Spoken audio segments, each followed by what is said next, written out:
السلام علیکم ورحمۃ اللہ وبرکاتہ۔ کیا حال ہے آپ سب کے؟ الحمدللہ۔ رمضان بہت تیزی سے گزر رہا ہے، آج 15واں روزہ ہو گیا ہے۔ اللہ خیر و عافیت سے اگلا آنے والا جو 2 ہفتوں کا معاملہ ہے وہ بھی مکمل کرے اور ہماری پچھلی عبادات قبول کرے۔ اللہ کا نام لے کر اپنا آج کا سیشن شروع کرتے ہیں۔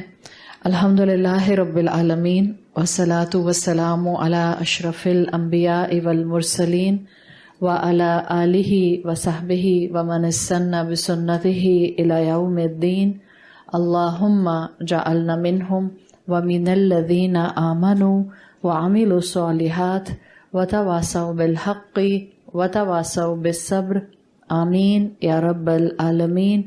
ثم اما بعد فاعوذ باللہ من الشیطان الرجیم، بسم اللہ الرحمن الرحیم۔ رب اشرح لی صدری ویسر لی امری واحلل عقدۃ من لسانی یفقہوا قولی۔ اللہم ثبتنا عند الموت بلا الہ الا اللہ۔ اے ہمارے اللہ، ہمیں ہماری موت پر کلمہ لا الہ الا اللہ پر ثابت قدم رکھیے، آمین یا رب العالمین۔ سورۃ لقمان کی ان ڈیپتھ اسٹڈی میں الحمدللہ ہم نے آیت نمبر 12 شروع کی تھی، اور آیت نمبر 12 سے سورت کا تیسرا حصہ شروع ہوتا ہے۔ یہاں سے حکیم لقمان کا قصہ سٹارٹ ہو گیا ہے۔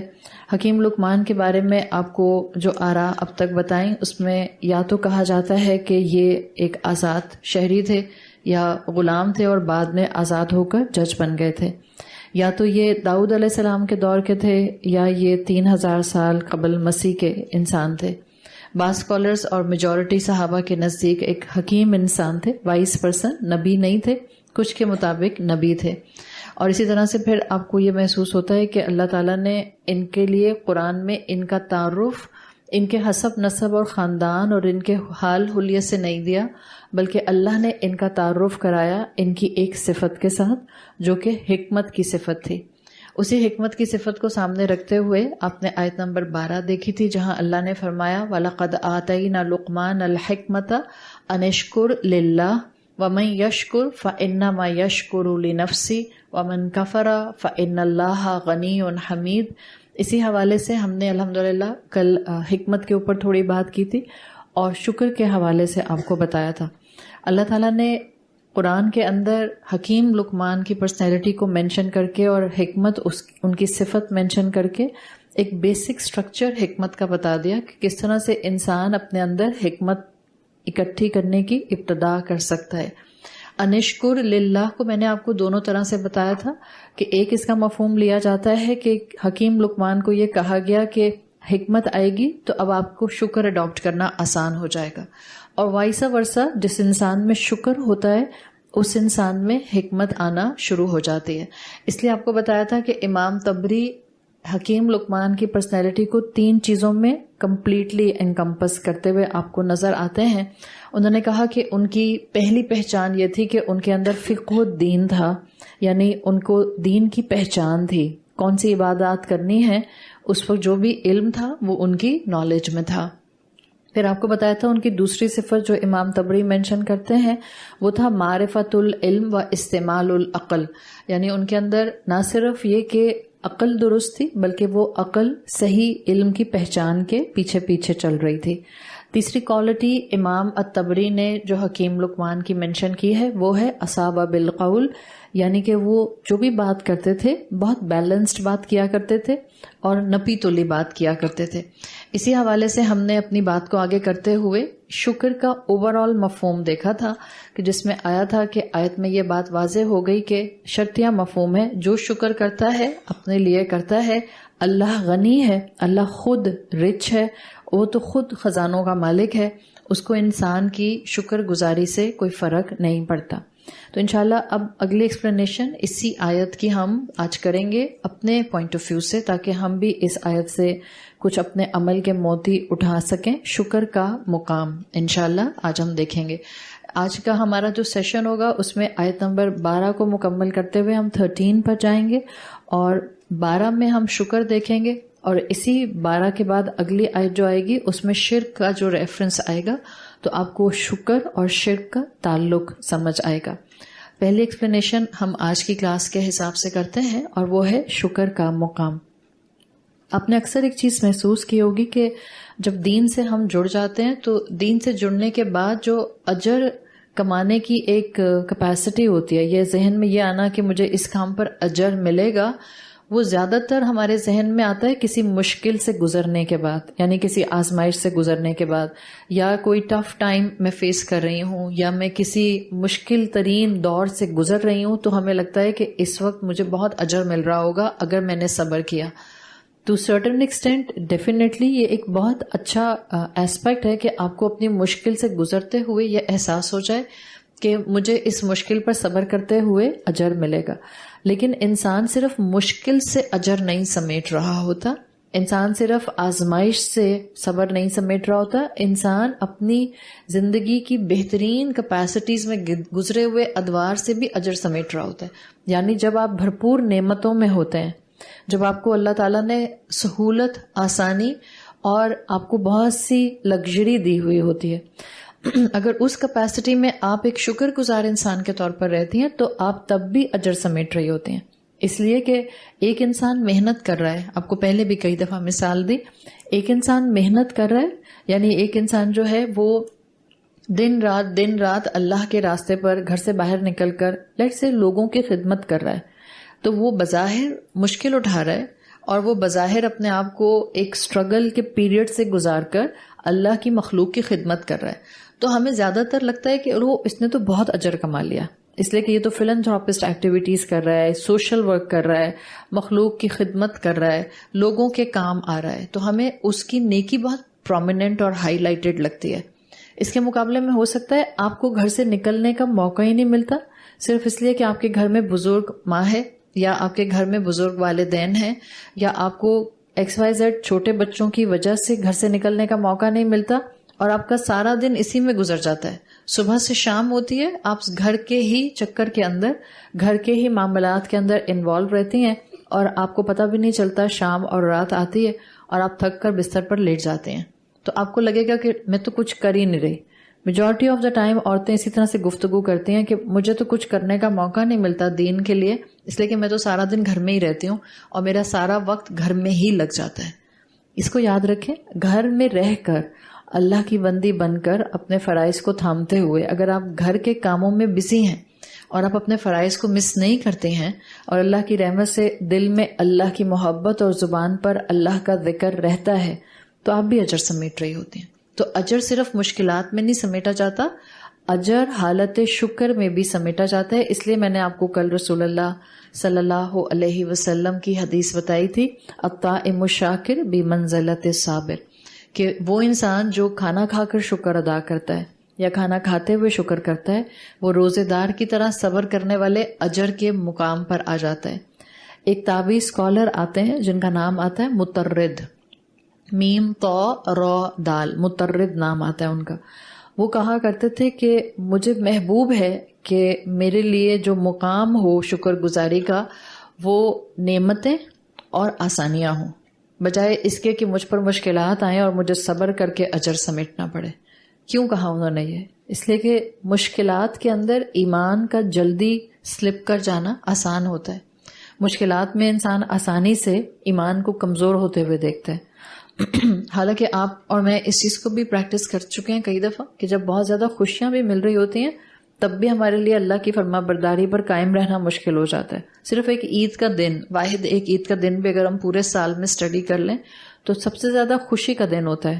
ظاہر آپ نے پورا مہینہ روزے رکھے ہوتے ہیں، آپ نے پورا مہینہ اپنی بہت سی ایکٹیویٹیز کو بریکس لگا کے رکھا ہوتا ہے. اس دن ملنے ملانے کا وقت ہوتا ہے، خوشی کا وقت ہوتا ہے، آپ تیار ہوتی ہیں، آپ آپس میں انٹرمنگل کرتی ہیں. اس دن کی عبادت اور اس سے ایک دن پہلے رمضان کی عبادت، ہم صرف اگر نمازوں کو ہی دیکھ لیں تو ہمیں اسی میں فرق محسوس ہو جاتا ہے. تو خوشیوں کے اندر بھی ہم جیسے کمزور ایمان کے انسانوں کے لیے بعض اوقات اللہ کی اطاعت پر قائم رہنا مشکل ہو جاتا ہے. لیکن یہ حقیقت ہے کہ آپ جتنے بھی پرانے وقتوں کے مسلمانوں کو دیکھیں گی وہ دعا کیا کرتے تھے کہ اللہ ہمیں آسانیوں میں ایمان پر صبر کرنے والا، ایمان پر شکر کرنے والا بنا دے، ہمیں مشکلات میں نہ ڈال. اس کا مطلب یہ نہیں ہوتا تھا کہ ان کو لگتا تھا کہ مشکل آئے گی تو وہ شاید عمل نہیں کر سکیں گے. مومن کا معاملہ ایسا نہیں ہوتا. اللہ کے رسول صلی اللہ علیہ وسلم کی حدیث میں آتا ہے عجباً لامر المؤمن ان امرہ کلہ خیر. مومن کا معاملہ عجیب ہوتا ہے، اس کا ہر معاملہ خیر پر بیسڈ ہوتا ہے. اگر اس کو مشکل ٹچ کرتی ہے تو صبر کرتا ہے، فکان خیر اللہ، تو یہ اس کے لیے بہتر ہوتا ہے. اگر اس کو خوشی ملتی ہے فشکرا، وہ شکر کرتا ہے، فکان خیر اللہ، تو یہ بھی اس کے لیے بہتر ہوتا ہے. تو مومن اس لیے نہیں گھبراتا آزمائش سے. مومن آزمائش سے اس لیے گھبراتا ہے کہ اس کو معلوم ہوتا ہے کہ آزمائش کے اوپر بہرحال امتحان سخت ہو جاتا ہے. اور اللہ کے رسول صلی اللہ علیہ وسلم کی حدیث بھی آتی ہے، آپ نے فرمایا سل اللہ، اللہ سے سوال کرو، العافیۃ و معاف فی الدنیا والآخرہ، اللہ سے آخرت اور دنیا کی عافیت کا سوال کرو. یعنی مومن آزمائش مانگتا نہیں ہے. یہ جو اکثر و بیشتر بے دہانی میں ہم جملے بول دیتے ہیں، ہم کہتے ہیں کہ ہر چیز تو اتنی سموتھ چل رہی ہے، میری زندگی میں تو کوئی آزمائش نہیں ہے، تو اس کا کیا مطلب ہوا؟ یہ جملہ بھی ایسے نہیں بولا کریں، اس لیے کہ بہرحال کبھی کبھی انسان کو اپنے جملے کی نظر بھی لگ سکتی ہے. آپ نے یہ سوچ کے صحیح بولا کہ ہو سکتا ہے آپ کی زندگی میں کوئی پریشانی نہ ہو، لیکن کوئی بھی لمحہ قبولیت کا یا کوئی بھی لمحہ آزمائش کا بن سکتا ہے. تو یہ ضرور انسان سوچ لے کہ اگر اللہ نے مجھے بہت سے اینگل سے آسانیاں دی ہیں، اس کا مطلب ہے کہ اللہ نے آپ کو یہ جو آسانیاں دی ہیں تو اس سے جو آپ کو انرجی مل رہی ہے اس کو مزید اللہ کے راستے پر لگائیں، اس کو مزید مخلوق کی خدمت پر لگائیں. یہی آپ کا شکر ہوگا اور یہی آپ کے اندر الٹیمیٹلی حکمت کو ڈیویلپ کرے گا. تو اسکالرز کہتے ہیں کہ اللہ تعالیٰ کا جو نیک بندہ ہوتا ہے وہ ہمیشہ خیر اور عافیت مانگتا ہے، لیکن اگر اس کے اوپر مشکل آتی ہے تو وہ دونوں کیپیسٹیز میں شکر کرتا ہے. یعنی کہ صبر بھی اصل میں شکر کا ہائیسٹ مقام ہے. آپ خوشیوں میں تو نعمتوں میں تو الحمدللہ کہتے ہیں، شکر کرتے ہیں، لیکن کسی مشکل پہ آنے پر کوئی اپنا آپ کا نقصان ہو گیا، کوئی آپ کا اپنا چلا گیا اس دنیا سے، اس کے اوپر بھی اگر زبان سے الحمدللہ نکل رہا ہے تو یہ شکر کا ہائیسٹ مقام ہے، شکر کا کلائمیکس ہے. آپ نے کئی ایسی بہادر ماؤں کو دیکھا ہوگا، جیسے جو شہید کی مائیں ہوتی ہیں. آپ اگر کبھی کسی شہید کی ماں سے ملی ہوں، آپ اس کی ماں کا تازہ غم بھی دیکھیں. شاید بچہ 2 دن پہلے شہید ہوا ہے یا 2 ہفتے پہلے شہید ہوا ہے. آپ کسی شہید کی ماں سے جا کر بات کریں، اس کی زبان سے الحمدللہ کے علاوہ کچھ نکلتا نہیں ہے. الحمدللہ اللہ کی امانت تھی، اللہ کے حوالے کر دی. اور نہ صرف یہ کہ ایک بیٹا شہید کر کے الحمدللہ بول رہی ہوتی ہے، اگر ایک اور بیٹا اللہ نے دیا ہوتا ہے تو اس کو بھی اللہ کے راستے میں آگے بھیجنے کے لیے تیار ہوتی ہے. یہ وہ شکر کی کیفیت ہے جس کو مومن اسی وقت سمجھ سکتا ہے جب آپ شکر کے سمندر میں اپنا ڈائیو کر دیں، تبھی آپ کو محسوس ہوتا ہے. تو کلاسیکل اسکالرز شکر کو 3 طرح ڈیفائن کرتے ہیں. ویسے تو آپ کو شکر کے کئی درجات ملتے ہیں، لیکن میں سمپلیفائڈ فارم میں آپ کے سامنے صرف 3 درجات بتاؤں گی. کلاسیکل اسکالرز کے نزدیک مسلمانوں کے ایمان کے لحاظ سے ان کے 3 طرح کے شکر ہو سکتے ہیں. 3 میں سے کوئی ایک طرح کی کیٹیگری آپ کے اوپر آپ کی زندگی کے کسی دور کے حساب سے آتی ہے. پہلا وہ کہتے ہیں شکر کا درجہ ہے درجۃ العوام، یعنی وہ درجہ جو آپ کو ایک بیئر منیمم مسلمان یا ایمان پر رکھتا ہے، degree of a common person. درجۃ العوام اس کو کہتے ہیں شکر علی النعم، یعنی صرف اور صرف زبان سے نعمتوں کے اوپر الحمدللہ کہنا. یہ بیئر منیمم شکر ہے. آپ کا شکر کی تسبیح پڑھنا، الحمدللہ کی تسبیح پڑھنا، آپ کا اپنی کسی نعمت کو سوچ کے یا کسی نعمت کا تذکرہ کر کے امیجیٹلی آفٹر دس الحمدللہ بولنا. یہ آپ کا مزاج بن جائے کہ جب کسی میں اپنی نعمت کا ذکر کریں تو آپ فوراً الحمدللہ پہلے بولیں پھر آگے تذکرہ کریں. یہ بیئر منیمم شکر ہے. اس کو تسبیح قولی بھی کہا جاتا ہے. اللہ کی تسبیح ہم 2 طرح سے کرتے ہیں. ایک ہم کرتے ہیں زبان کے ساتھ، اس کو کہتے ہیں تسبیح قولی. مثال کے طور پہ آپ کے ہاتھ میں تسبیح ہے یا کاؤنٹر ہے اور آپ اس کے اوپر کوئی بھی اللہ کا ذکر کر رہی ہیں، تو یہ جو آپ اللہ کا ذکر کر رہی ہیں یہ تسبیح قولی کہلاتا ہے. ایک انسان کی تسبیح حال ہوتی ہے. تسبیح حال میں آپ کا پورا 5 فٹ کا جسم اللہ کی اطاعت کے اندر، اللہ کی فرما برداری کے اندر اللہ کی شریعت کے ساتھ انٹیکٹ نظر آتا ہے، وہ تسبیح حال ہوتی ہے. تو جو پہلا درجہ ہے شکر کا وہ تسبیح قولی ہے، شکر علی النعم ہے، اور یہ درجۃ العوام ہے. دوسرا درجہ جو شکر کا آتا ہے وہ آتا ہے جس میں آپ درجۃ الخواص کو دیکھتے ہیں، خاص سے خواص، درجۃ الخواص. درجۃ الخواص وہ درجہ ہوگا جس میں آپ نہ صرف نعمتوں پر شکر کر رہی ہوں گی بلکہ اب مشکل بھی آئے گی تو آپ آٹومیٹیکلی زبان سے الحمدللہ کہہ رہی ہوں گی. یعنی یہ بیئر منیمم شکر نہیں ہے، جیسے کل میں نے بتایا تھا، یہ شکور ہونے کی کیفیت ہے. انسان کا شکر اس کو کلائمیکس پر جاتا ہوا محسوس ہو جہاں وہ شدت کے ساتھ اپنی مشکل میں بھی الحمدللہ بولے. اٹس اے ٹف پریکٹس کہ ہماری زبان سے مشکل میں بھی الحمدللہ نکلے. موسٹ آف دا ٹائم اب ہم الحمدللہ بھی ایسے کہہ رہے ہوتے ہیں جس کے اوپر استغفر اللہ پڑھنے کا نوبت اور مقام آ جاتا ہے. آپ اپنی اماں کے گھر جاتی ہیں، آپ میرڈ ہیں، آپ اپنی اماں کے گھر جاتی ہیں اور آپ رہتی ہیں سسرال میں، بھرے ہوئے سسرال میں، اللہ کی رحمت ہے الحمدللہ، اور آپ وہاں پہ افطاریاں بنانے میں سب کے ساتھ بہت ہیلپ کر رہی ہوتی ہیں. جس دن آپ کا ممی ڈے ہوتا ہے اس دن آپ اپنی امی کے گھر جاتی ہیں، اس دن آپ کی امی آپ کے سامنے، ظاہری بات ہے امائیں خوب خدمت کرتی ہیں، تو آپ کے سامنے ٹیبل لگا کے افطاری بنا کر بیٹھ جاتی ہیں اور آپ مزے سے ٹھاٹ سے بیٹھی ہوئی ہیں، انجوائے کر رہی ہیں. اماں پوچھتی ہیں بیٹا کیسے گزرے روزے؟ آپ کہتے ہیں الحمدللہ. ایک الحمدللہ یہ ہے اور ایک آپ کہتی ہیں الحمدللہ. بہت اچھے. ماں کو آپ کے دونوں الحمدللہ کا فرق پتہ چل جائے گا. تو جب ماں کو پتہ چل گیا تو وہ جو اوپر بیٹھا ہے اس کے بارے میں کیا خیال ہے؟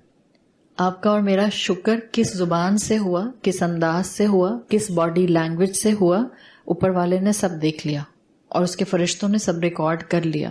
تو ہوتا کیا ہے کہ جب آپ کا شکر الحمدللہ چاہے صرف تسبیح قولی ہو لیکن بھرپور ایک خواہش اور جذبے کے ساتھ ہو تو الحمدللہ وہ آپ کا شاکر ہونا بھی آپ کو بلند درجے دے سکتا ہے، although درجۃ العوام ہے. لیکن اگر بہت ہی خوش دلی کے ساتھ زبان سے الحمدللہ کا کلمہ نکلا ہے کہ آپ کے فائبر سے شکر پھوٹ رہا ہے، اس کا مطلب ہے درجۃ العوام میں بھی آپ کو بہت اللہ تعالیٰ اجر دے دے گا. درجۃ الخواص یہ ہوگا کہ جس میں مشکل آنے پر بھی آپ کی زبان الحمدللہ کہے گی. یہاں تک بہت کم لوگ آتے ہیں. اور اس سے آگے کا ایک درجہ ہوتا ہے، جیسے آپ اللہ کے رسول صلی اللہ علیہ وسلم کی حدیث میں سنتی ہیں الحمدللہ علی کل حال. یہ شکور ہونے کا درجہ ہے الحمدللہ علی کل حال، کہ آپ کے ذہن میں یہ بات ہوتی ہے جو بھی سرکمسٹانسز ہوں گے آئی ول بی تھینکفل. جو بھی سرکمسٹانسز ہوں گے، آپ کے ٹیلر نے آپ کا عید کا جوڑا نہیں لا کے دیا اور عید کی نماز اور خطبہ ہو گیا، اب منہ سے نکلے الحمدللہ although you were desperate to have it، پھر بھی نکلے الحمدللہ علی کل حال. یہ تو بالکل معمولی سی چیز میں نے بتائی ہے. کوئی بڑی سے بڑی مشکل بھی آئے تو یہ درجۃ الخواص ہے جس میں آپ شکور ہونے کی کیپیسٹی پر آگے جاتے ہیں. لیکن ڈیفینیٹلی کچھ اللہ کے بندے ایسے ہوتے ہیں، یہ مائنورٹی ہوتے ہیں، جو درجۃ الخواص الخواص پر آتے ہیں، یعنی جو کہ ایک ایلیٹ شکر کے اوپر اپنے آپ کو لے کر جاتے ہیں. وہ شکر جو ڈگری آف دا الیکٹ ہے، یعنی کہ چنے ہواؤں کا بھی چنا ہوا کیپیسٹی میں ایک شکر گزار کا درجہ اڈاپٹ کر لینا. اور یہ درجہ زیادہ تر انبیاء اور رسولوں کو نصیب ہوتا تھا. اس کے بعد چند صدیقین شہداء جو ہیں وہ اس درجے تک آتے ہیں. بہت کم ہینڈ فل لوگ اس طرح کے شکر پر آتے ہیں.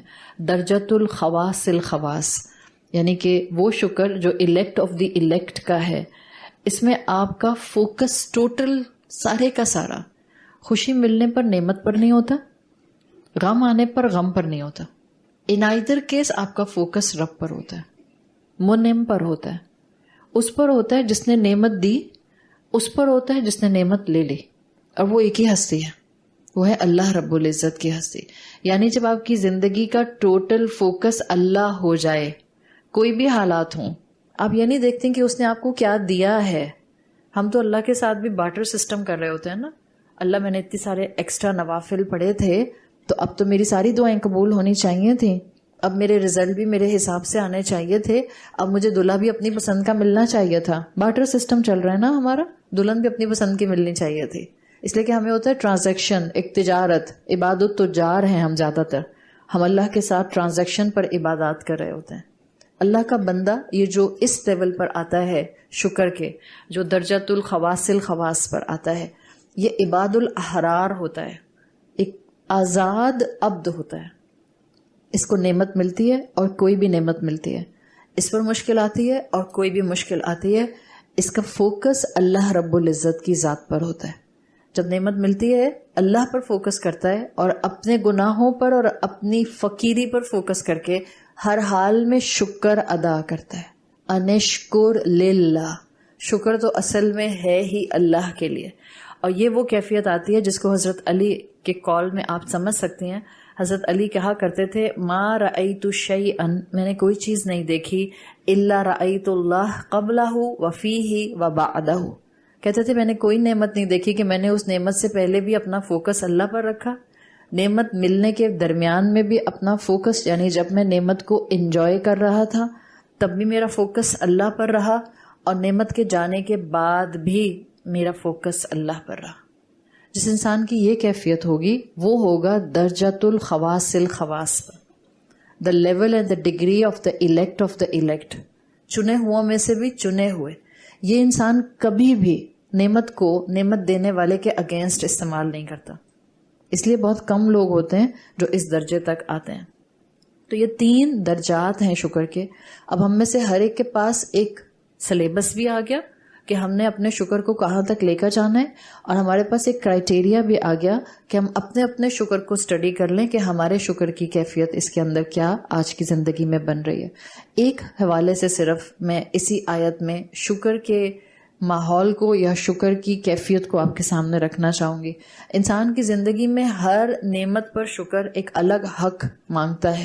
آپ کی آنکھیں ہیں، آپ کے کان ہیں، آپ کی زبان ہے، آپ کے چلنے پھرنے کی صلاحیت ہے، آپ کی انٹلیکٹ ہے، یا آپ کی قلبی کیفیت ہے، اسپرچویلٹی ہے، سب نعمتیں ہیں. آپ کی چھت ہے، آپ کے اپنے ہیں، سب نعمتیں ہیں. لیکن ایک نعمت پر اس وقت اگر ہم فوکس کر کے اپنے آپ کو شکر گزاری کے ایلیمنٹ پر لے آئیں تو انشاءاللہ ہمارے اندر شکر کا درجہ کسی نہ کسی کیپیسٹی میں بڑھے گا ضرور. اور وہ ہے مال کی نعمت پر شکر. اس لیے کہ یہاں ہم سب الحمدللہ کسی نہ کسی کیپیسٹی میں مال کی نعمت کو انجوائے کر رہے ہیں. اللہ نے اللہ کی رحمت سے، اپنی رحمت سے ہمیں بہترین طریقے سے مال کی نعمت عطا کی ہے. کیا اکثریت، ہم اپنے اسٹریٹا کی اگر بات کریں یا چلیں آپ اوور آل بات کر لیں، کیا اکثریت مسلمانوں کی شکر گزار ہے یا ناشکری ہے؟ اور جن کے پاس بہت نعمتیں ہیں وہ بہت شکر گزار ہے. جو جتنے زیادہ پیسے والے ہیں وہ اتنا زیادہ اپنی فقیری کا رونا یا اپنی گفتگو میں ایسے بات کریں گے کہ جیسے اب سارا نقصان صرف انہی کو ہو گیا ہے. پیسے والے لوگوں کی بیماری ہوتی ہے جہاں 4-6 لوگ بیٹھتے ہیں وہاں تذکرہ اس چیز کا موسٹ آف دا ٹائم کریں گے جو شیئرز نیچے جا رہے ہوں گے، جو شیئرز اوپر جا رہے ہوں گے اس کا تذکرہ بھی نہیں کریں گے، جو پلاٹس ہائی پرائس پر جا رہے ہوں گے اس کو تو نہیں بتائیں گے، جو پلاٹ بالکل ہی لویسٹ پرائس کے ہوں گے اس کا تذکرہ کریں گے. بہت مہنگائی ہو گئی ہے، اتنا سب چیزیں مہنگی ہو گئی ہیں، ہر چیز، کسی چیز پر ہاتھ رکھا نہیں جاتا. دل پر ہاتھ رکھ کے بتائیں، ہم سب یہ بات اگر بول رہے ہیں تو باہر غریب کا کیا حال ہے؟ پھر غریب کیا بولے گا؟ یہ ہے شکوہ کرنے کی نیچر. اکثر عورتوں کو بیماری ہوتی ہے، میں خود عورت ہوں اس لیے میں بہت کانفیڈنس کے ساتھ کہہ رہی ہوں، کوئی یہاں مرد بیٹھا ہوتا تو اس کو ٹماٹر پڑ چکے ہوتے. اکثر عورتوں کو بیماری ہوتی ہے. اچھا خاصا اللہ تعالیٰ نے گھر میں ایک سٹیبل فائنینشیل سٹیٹس رکھا ہوتا ہے، اور شور کیا مچائیں گی، جہاں جا کے بیٹھ جائیں گی، کوئی کاروبار ہی نہیں ہے ان کا، سارا دن گھر بیٹھے رہتے. آپ فاقے کر رہی ہیں، آپ کے جسم پہ کپڑا نہیں ہے، آپ کے وارڈروب میں جیولری نہیں بھری ہوئی، آپ کے کچن اور ڈیپ فریزر کے اندر منہ تک سامان نہیں بھرا ہوا. فریج تو فریج کا فریزر الگ، ڈیپ فریزر الگ. اس کے بعد رونا اور شکوے اور شکایتیں ہماری، بھائی کاروبار نہیں ہے، ہینڈ ٹو ماؤتھ ہونے والا معاملہ آ رہا ہے. شرم نہیں آتی ہے ہمیں؟ لٹرلی خوف نہیں آتا ہمیں؟ ہینڈ ٹو ماؤتھ ہونے کی ڈیفینیشن اور محاورہ اگر سمجھ آ جائے، کسی دن کسی کچی آبادی کا ایک ذرا رخ کر کے دیکھیں، وہاں لوگ روزہ کیسے کھول رہے ہیں؟ سوکھی روٹیوں سے. وہ سوکھی روٹیاں جو بعض اوقات ان کو ریڑھیوں سے خریدنی پڑ رہی ہیں. اس وقت حالات یہ چل رہے ہیں. لوگ آٹے کی ایک 10 کلو کی بوری پر جان دے رہے ہیں. 2000 کی کیا ویلیو ہے آپ کی اور میرے لیے؟ اور یہاں کتنی جانیں چلی گئیں 2000 کے لیے؟ اور ہم کہتے ہیں ہم بہت شکر گزار ہیں، الحمدللہ یہ والی سائڈ ہماری بہت اسٹرانگ ہے، ہم تو یقیناً درجۃ الخواص میں آتے ہوں گے، ہم تو بیئر منیمم پر بھی نہیں آتے ہیں۔ شکر زبان سے نکالنا شروع کریں، تسبیح قولی ہوگی تو ہی تسبیح حال میں کنورٹ ہوگی۔ شکر کرے زبان ہمیشہ، شکر اللہ کا کہ اللہ نے اتنا دیا ہے الحمدللہ کہ کسی کے سامنے ہاتھ نہیں پھیلانا پڑتا، کسی کی محتاجی نہیں ہے۔ یہ رونا ہمارا نہیں ہوتا کہ صبح سحری میں کھانے کے لیے بچوں کے پاس کچھ ہوگا کہ نہیں ہوگا۔ شکر کرنا چاہیے۔ ایک نسل کو بھی اگر ہم سٹڈی کر لیں، اور ایک پوری جنریشن کو بھی کیا سٹڈی کرنا ہے، چند صحابہ کو سٹڈی کر لیں، آپ کو اپنی زندگیوں کے اندر زبان سے شکوہ کرنا بھول جائے گا۔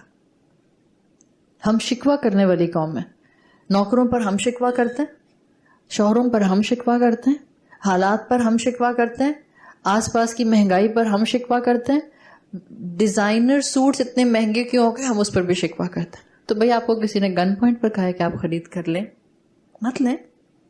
یہ شکوہ کرنے کی نیچر اسی انسان کی ہوتی ہے جس کی زبان اور دل اور دماغ میں شکر کی صلاحیت کی کمی ہوتی ہے۔ ایک نسل کو سوچ لیں، ہمیں اپنی زبانوں کے اوپر بریک لگانی آ جائے گی۔ حضرت ابو ہریرہ رضی اللہ عنہ، جن کا نام میرا خیال ہے ہم سب جانتے ہیں، کوئی ایسا نہیں ہے جو حضرت ابو ہریرہ کو نہ جانتا ہو، اس لیے کہ ہزاروں حدیثیں ان سے نیریٹ کی گئی ہیں۔ ان کا حال ایک وقت میں رسول اللہ صلی اللہ علیہ وسلم کے وقت میں ان کا حال یہ ہوتا تھا کہ بھوک سے بار بار بے ہوش ہو جایا کرتے تھے، بھوک سے، اس لیے کہ 3 دن کے، 2 دن کے، 4 دن کے فاقے ہوتے تھے، صرف پانی ہوتا تھا پینے کے لیے، کھجور بھی نہیں ملتے تھے۔ لوگ سمجھتے تھے ان کو مرگی کا دورہ پڑتا ہے، ایپیلیپسی ہوتی ہے، ان کو مرگی کے دورے نہیں پڑتے تھے، بھوک سے نقاہت ہوتی تھی۔ 10 سے 15 گھنٹے کا روزہ رکھ کے جو ہماری نقاہت کے عالم ہوتے ہیں، اس کے بعد ہم جس کیپیسٹی کے اوپر اپنے سٹمک میں لیئرنگ کرتے ہیں کھانے کی، اور پھر ہم کسی صوفے پر یا کاؤچ پر یا بستر پر گرے پڑے ہوتے ہیں، پھر ہم کہتے ہیں جنت الفردوس چاہیے اللہ۔ تو جنت الفردوس تو بہت اعلیٰ مقام ہے۔ صحابہ کی کیفیت کو دیکھیں، شکر کی، اور ان کی زبانوں پر کبھی شکوہ نہیں آیا، یہاں تک کہ ابو ہریرہ کا واقعہ آتا ہے کہ ایک مرتبہ بھوک میں، شدید بھوک میں باہر نکل گئے، اصحاب صفہ میں سے تھے، انہوں نے اپنی زندگی علم حاصل کرنے کے لیے ڈیڈیکیٹ کی ہوئی تھی، شدید بھوک کی حالت میں باہر نکل گئے یہ سوچ کے کہ میرے چہرے کو دیکھ کر کوئی پہچان جائے گا کہ مجھے کتنی بھوک لگ رہی ہے۔ حضرت ابو بکر سے سلام دعا کی اور کہتے ہیں جس آیت کا مفہوم مجھے آتا تھا، میں نے صرف کانورسیشن میں انوالو کرنے کے لیے ان سے پوچھا اس آیت کا مفہوم بتا دیں۔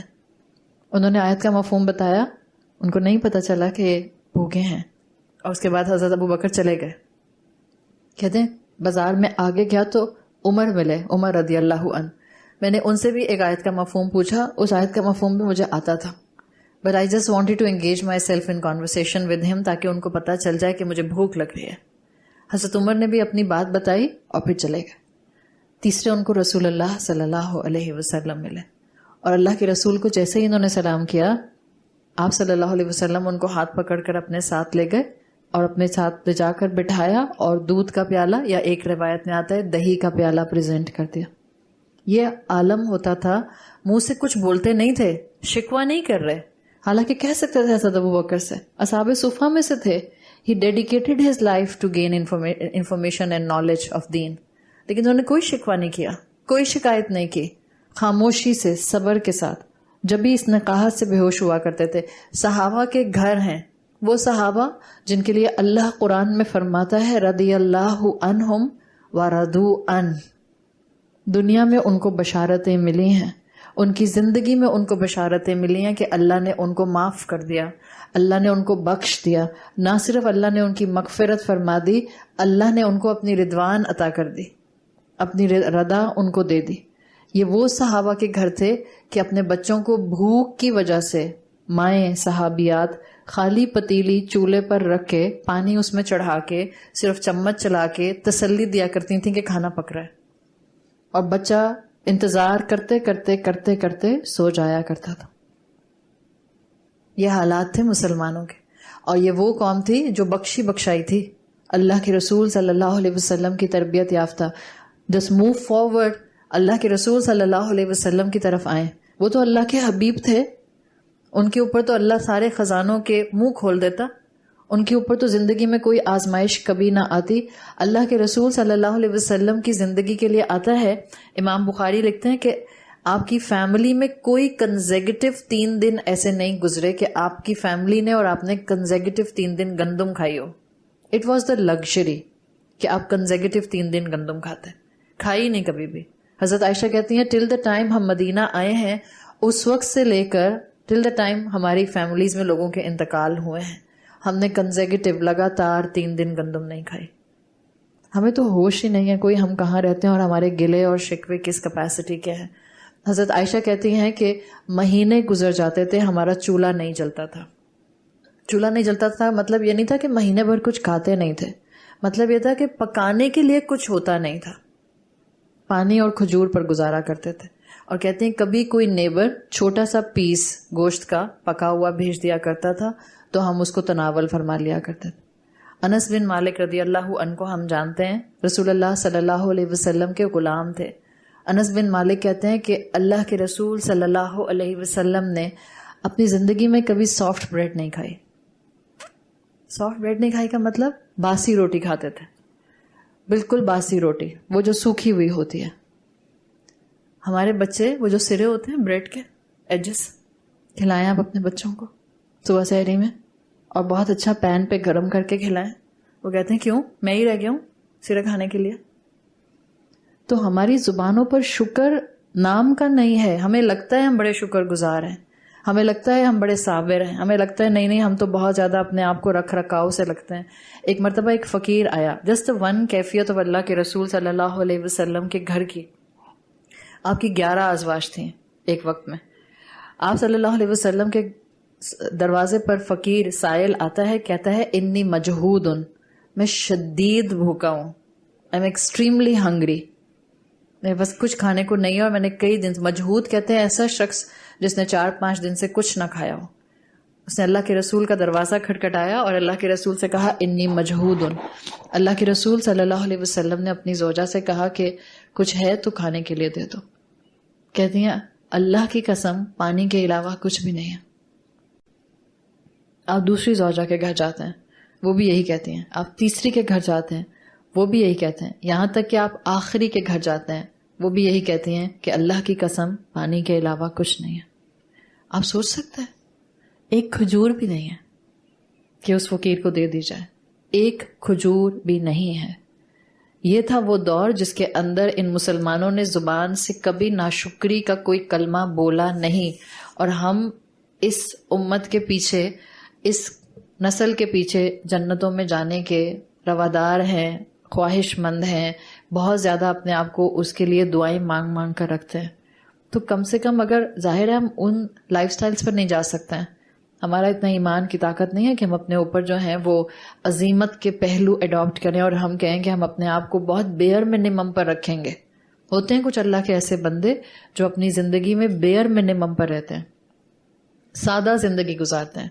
اس کا یہ مطلب نہیں کہ اسلام کہتا ہے کہ آپ اچھا فرنیچر نہیں خرید سکتی ہیں یا آپ اچھے پردے نہیں ہینگ کر سکتی. It's not about this. رزق حلال کا ہو اور رب کی شکر گزاری کے ساتھ ہو، اور اس شکر گزاری کے ایلیمنٹ میں کانسٹنٹلی ان چیزوں کو استعمال کر کے رب کی فرما برداری کا ایلیمنٹ حیات رہے، زندہ رہے.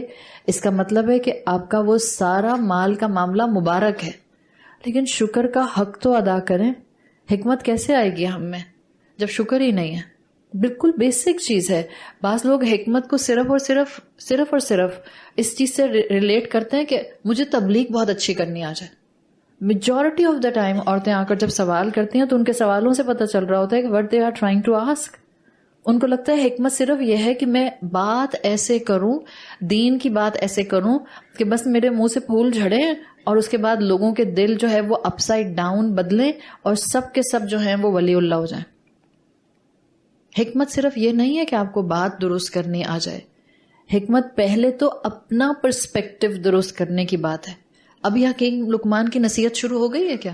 یہ جو ہم آیت نمبر 12 کر رہے ہیں، کیا حکیم لقمان کی نصیحت شروع ہو گئی یا ابھی نہیں ہوئی؟ ابھی تو نہیں شروع ہوئی. ابھی تو اللہ تعالیٰ ان کا تعارف کرا رہا ہے.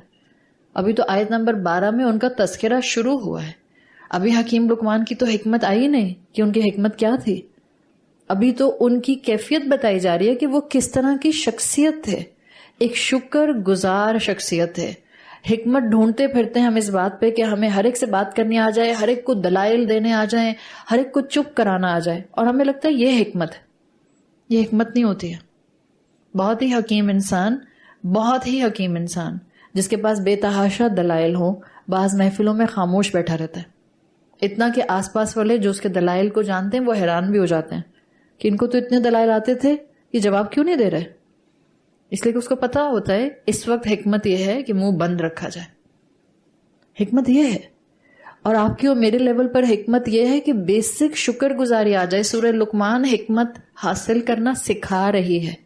یہ وہ حکمت ہوگی جس کے لیے آپ کو ایج نہیں چاہیے, جس کے لیے آپ کو کسی مدرسے کی ڈگری بھی ہو سکتا ہے نہ چاہیے. یہ جو سورہ لقمان حکمت سکھا رہی ہے, جس اینگل سے آپ کو اور مجھے حکمت سکھائی جا رہی ہے, بچہ جو قرآن کو سمجھ جائے گا, جو مرد اور عورت قرآن کے ایسنس کو سمجھ جائے گا, اس کو یہ حکمت سمجھ آ جائے گی. Just be grateful. جیسے ہیں, جہاں ہیں, جن حالات میں ہیں, جس خاندان کے ساتھ ہیں, جو اللہ نے اولاد دی ہے, جو اللہ نے ماں باپ اور سبلنگز دیے ہیں, be grateful.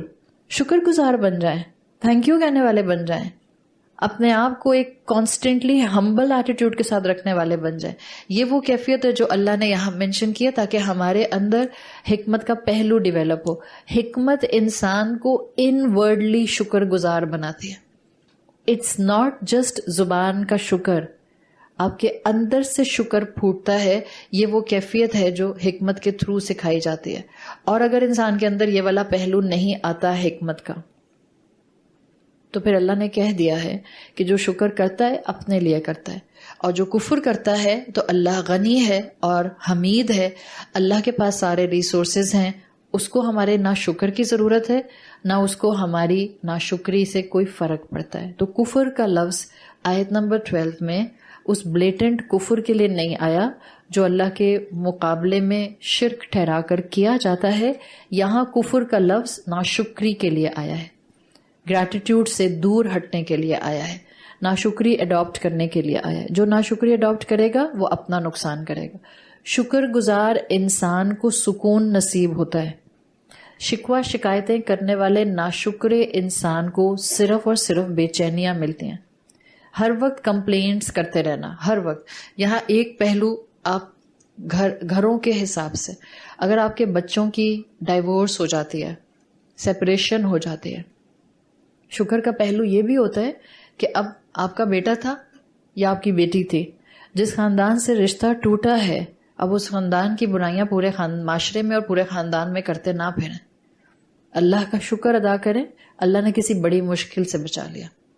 That's it, simple as that. اللہ کا شکر گزار بندہ فارورڈ تھنکنگ کرنے والا ہوتا ہے, فار سائٹڈ اپروچ رکھتا ہے, شکوے شکایتوں سے اپنے آپ کو اوپر اٹھا کر کرنے کے کام کرتا ہے. مجھے کرنا کیا چاہیے اس کی طرف اس کا فوکس ہوتا ہے. تو یہ وہ کیفیت ہے جس میں پھر حکمت انسان میں ڈیولپ ہوتی ہے. اور یہ تعارف ہے حکیم لقمان کا جو اللہ رب العزت نے سورۃ لقمان میں آیت نمبر 12 کے ذریعے دیا ہے.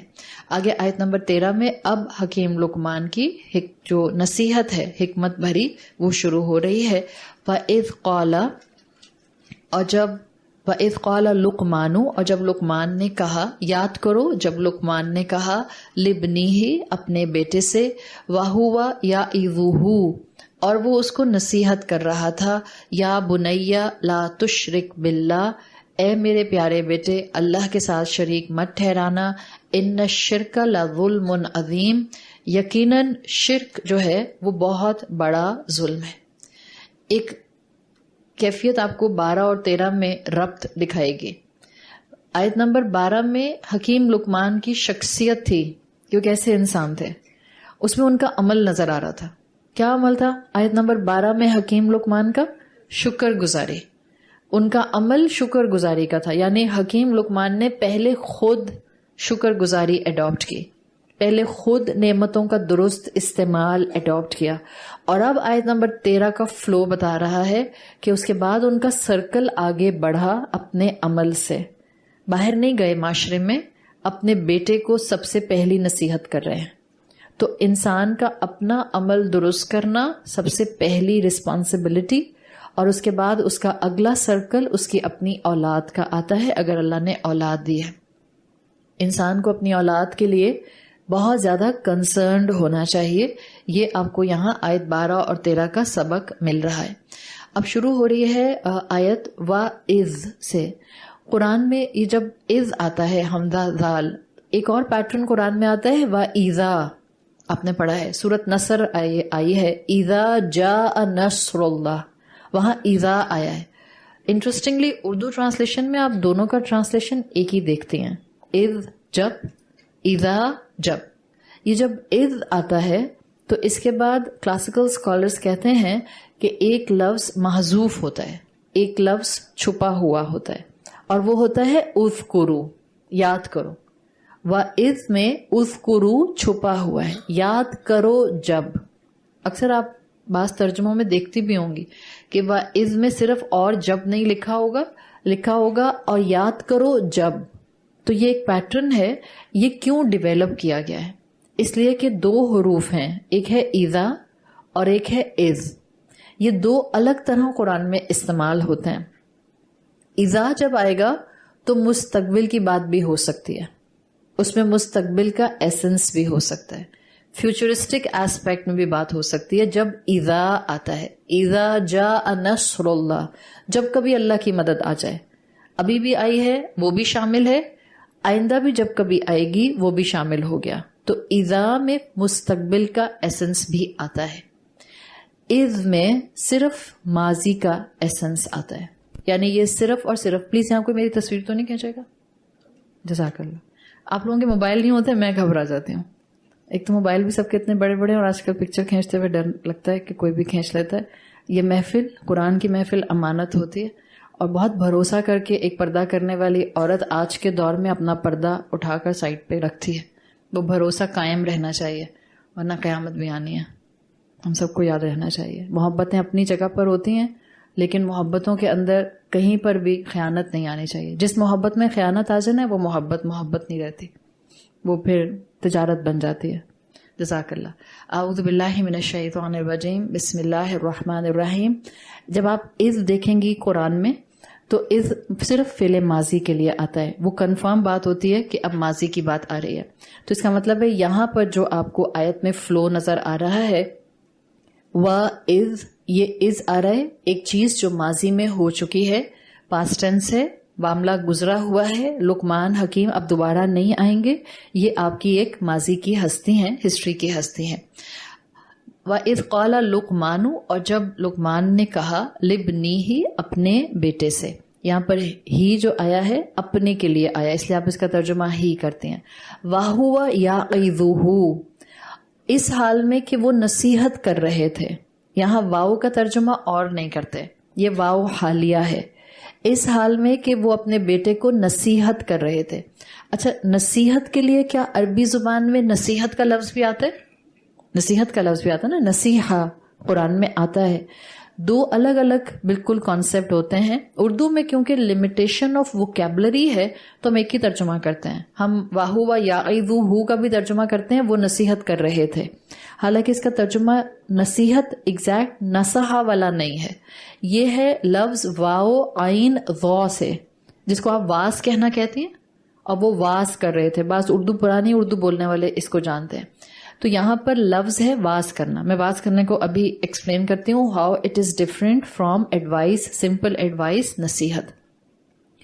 اب دیکھیں یہاں پر جو آیت پہ اگر آپ تھوڑا سا اپنا فوکس لے کے جائیں عربی کی آیت پر، اگر صرف اتنی آیت ہوتی وَإِذْ قَالَ لُقْمَانُ لِابْنِهِ، جب لقمان نے اپنے بیٹے سے کہا، کیا کہا؟ لا تشرک باللہ، اللہ کے ساتھ شریک کھڑے نہیں کرنا۔ کیا یہ جملہ کافی نہیں تھا؟ کافی تھا نا؟ اب آپ کہہ رہی ہیں، آپ مجھے بتا رہی ہیں میں نے اپنے بیٹے سے کہا افطاری ٹھیک سے کھانا۔ آپ یہ تو نہیں کہتی میں نے اپنے بیٹے سے کہا اور میں اس کو نصیحت کر رہی تھی افطاری ٹھیک سے کھانا۔ جب بھی ایڈیشنل الفاظ درمیان میں آپ کو عربی کے جملے میں اس طرح ملتے ہیں، وہاں پر اللہ تعالیٰ بہت کچھ بتانا چاہتے ہیں۔ وہاں پر اللہ تعالیٰ آپ کو ایک پورا سین، ایک پورا کانٹیکسٹ، ایک پورا معاملہ ڈسکرائب کرنا چاہتے ہیں۔ بات اتنی بھی کافی تھی کہ وہ اپنے بیٹے سے کہتے سمپل بغیر واہوا یعظہ کے لا تشرک باللہ، لیکن یہ واہوا یعظہ اللہ تعالیٰ نے جو درمیان میں ایڈ کیا ہے یہ انڈیکیٹ کر رہا ہے کہ حکیم لقمان اپنے بیٹے سے کانسٹنٹلی کانورسیشن کرتے رہتے تھے. واؤ حالیہ آیا ہے اس حال میں کہ وہ اپنے بیٹے کو گائیڈ کر رہے تھے، اس حال میں کہ وہ اپنے بیٹے کو کاؤنسل کر رہے تھے، اس حال میں کہ انہوں نے اپنے بیٹے کو بڑی محبت سے کہا. یہ سارے ٹرانسلیشن واہوا یعظہ کے اندر بنتے ہیں. تو اسے پتا کیا چل رہا ہے کہ والد اپنے بیٹے سے کانورسیشن میں کانسٹنٹلی انگیج رہتے تھے. یہ فرسٹ ٹائم کی نصیحت نہیں ہے، پہلی اور آخری نصیحت نہیں ہے، یہ پہلی اور آخری واز نہیں ہے، بلکہ it was a common practice جو حکیم لقمان کی اس ایک واہوا یعظہ سے سامنے آ رہی ہے. یعنی ان کا اپنے بیٹے کے ساتھ ایک ریلیشن شپ تھا. ریلیشن شپ صرف بلڈ ٹائز کے ساتھ نہیں ہونا چاہیے، چاہے آپ کے لیگل ٹائز والے ریلیشن شپس ہیں یا آپ کے بلڈ ٹائز والے ریلیشن شپس ہیں، صرف اور صرف ان کے ساتھ تعلق آپ کا اسی حد تک نہیں ہونا چاہیے. ریلیشن شپ نظر آنا چاہیے. کس طرح سے؟ کانورسیشن میں. مثال کے طور پہ آپ کا گھر ہے، آپ کے گھر میں سسرال نہیں ہے، آپ صرف اپنی ایک انڈیپینڈنٹ نیوکلیئر فیملی رہتے ہیں. آپ کے پاس دونوں رشتے ہوتے ہیں. آپ کے ایک اینگل رشتوں کا لیگل ٹائز کے ساتھ ہوتا ہے آپ کا شوہر، اور ایک اینگل آپ کا اپنے رشتوں کے ساتھ بلڈ ٹائز کا ہوتا ہے آپ کی اولاد. اس دونوں کیپیسٹی میں ایک ریلیشن شپ تو یہ بن گیا جو کہ کاغذی ہے یا آپ کے ووم کے ساتھ ہے. اس سے آگے بڑھ کر ایک ریلیشن شپ بنتا ہے جو کانورسیشن سے بنتا ہے، گفتگو کرنے سے بنتا ہے، ایک دوسرے کو سننے سے بنتا ہے، ایک دوسرے کو سمجھنے سے بنتا ہے. یہ یہاں نظر آ رہا ہے واہوا یعظہ میں. باپ بیٹے کا ریپو بہت اچھا بنا ہوا ہے. باپ بیٹا ایک دوسرے سے ڈسکشن کرتے رہتے ہیں. باپ آفن اپنے بچے کو نصیحت کرتا رہتا ہے. It's not a first time نصیحت، باپ نصیحت کرتا رہتا ہے. اور اگر باپ آفن نصیحت کرتا رہتا ہے، اس میں obvious چیز کیا ہے کہ ان دونوں کا ریلیشن شپ کلوز ریلیشن شپ. آپ اپنے اپنے شوہروں کو سوچو انہوں نے آخری دفعہ آپ کے بیٹے کو کب نصیحت کی تھی؟ آپ کہیں گے پتہ نہیں، جب وہ پیسے مانگتا تو دے دیتے، یا اس کو کہیں جانا ہوتا تو اجازت لے لیتے. آپ کے شوہر نے آخری دفعہ اپنے بیٹے کو نصیحت کب کی تھی؟ تو قرآن صرف اور صرف کہانی نہیں سناتا. قرآن کہانی سناتے سناتے ہمیں اصلاح کے بہت سے پہلو دے جاتا ہے. اور یہی چیز آپ کو یہاں نظر آ رہی ہے کہ حکیم لقمان کا یہاں پر واہوا یعظہ کے ساتھ نصیحت کا ان کی لے کر آنا یہ بتا رہا ہے کہ وہ اکثر و بیشتر اپنے بیٹے کے ساتھ بات چیت گفتگو کیا کرتے تھے. ان کا اپنا ایک اچھا ریلیشن شپ تھا، دونوں باپ بیٹا بہت کلوز تھے، اور یہ بار بار ان کو حکیم لقمان اس طرح کی گفتگو کر کے سمجھایا کرتے تھے. تو اولاد کے ساتھ ایک کمیونیکیشن ڈیولپ ہو رہا ہے. نہ صرف کمیونیکیشن آپ کو کرتے ہوئے حکیم لقمان نظر آئیں گے، بلکہ ریزننگ دیتے ہوئے بھی نظر آئیں گے. یعنی باپ کے پاس اتنا وقت ہے کہ وہ اولاد کو بیٹھ کے جو بات سمجھانا چاہ رہا ہے اس کے اوپر ریزننگ بھی دے سکے. یہ نہیں کہ بس میں نے کہہ دیا کر لو، یہ انداز نہیں. زیادہ تر یہ انداز ہوتا ہے نا کہ بس کہہ دیا تو کر لو. اب بچہ کہہ رہا ہے کیوں، وجہ بتا دیں. کوئی بھی یہ انداز اپناتا ہے، یاد رکھیں. آپ ماں ہوتے ہوئے اگر یہ انداز اپنائیں گی نا، آپ اپنے بچے کو ایک کام کرنے کو کہہ رہے ہیں، بس کہہ دیا نا کر لو، اور وہ کہہ رہا ہے پلیز وجہ تو بتا دیں اماں. وہ بیچارہ اتنا سویٹلی بول رہا ہے، اماں کے مزاج ہی نہیں ملنے میں آ رہے ہیں، اماں ٹینٹرم تھرو کر رہی ہیں مستقل، بس کہہ دیا کر لو تو کر لو. کبھی بھی نہیں کرے گا. بہت ہی بہت ہی بہت ہی شریف بچہ ہوگا تو شاید کر بھی لے، مگر وقتی طور پہ کرے گا. اس کے بعد اس کو لاجک نہیں سمجھ آئے گی، بات سمجھ نہیں آئے گی، بات کلک نہیں کرے گی، جہاں موقع ملے گا چھوڑ بھی دے گا. ایک ایسا ریلیشن شپ بتایا جا رہا ہے اولاد کے ساتھ جہاں نہ صرف کانسٹنٹلی کانورسیشن میں انٹیکٹ رکھ کے ایک ریپو رکھی جاتی ہے والدین کی طرف سے اور خاص طور پر والد کی طرف سے، بلکہ ساتھ ساتھ بچے کو سمجھانے کی، ریزننگ دینے کی کوشش بھی کی جاتی ہے. آپ میں سے بہت سی خواتین نے اکثر سیمینارز اٹینڈ کیے ہوں گے، ورک شاپس اٹینڈ کیے ہوں گے. آپ کو شوق بھی ہوگا کہ ہم بھی لیڈر بن جائیں. ورک شاپس آن لیڈرشپس کیے ہیں اٹینڈ کبھی؟ یا لیڈرشپ کی کتابیں آپ نے پڑھی ہوں گی. بعض مینٹور گلوبلی ایسے ہیں جو لیڈرشپ کوالٹیز ڈیولپ کرنے کی بہت سی آپ کو جو ہیں وہ چیزیں یا پرنسپلز بتاتے ہیں. لوگ ان کو بہت غور سے سن رہے ہوتے ہیں، ملینز میں ان کے ویوز جاتے ہیں.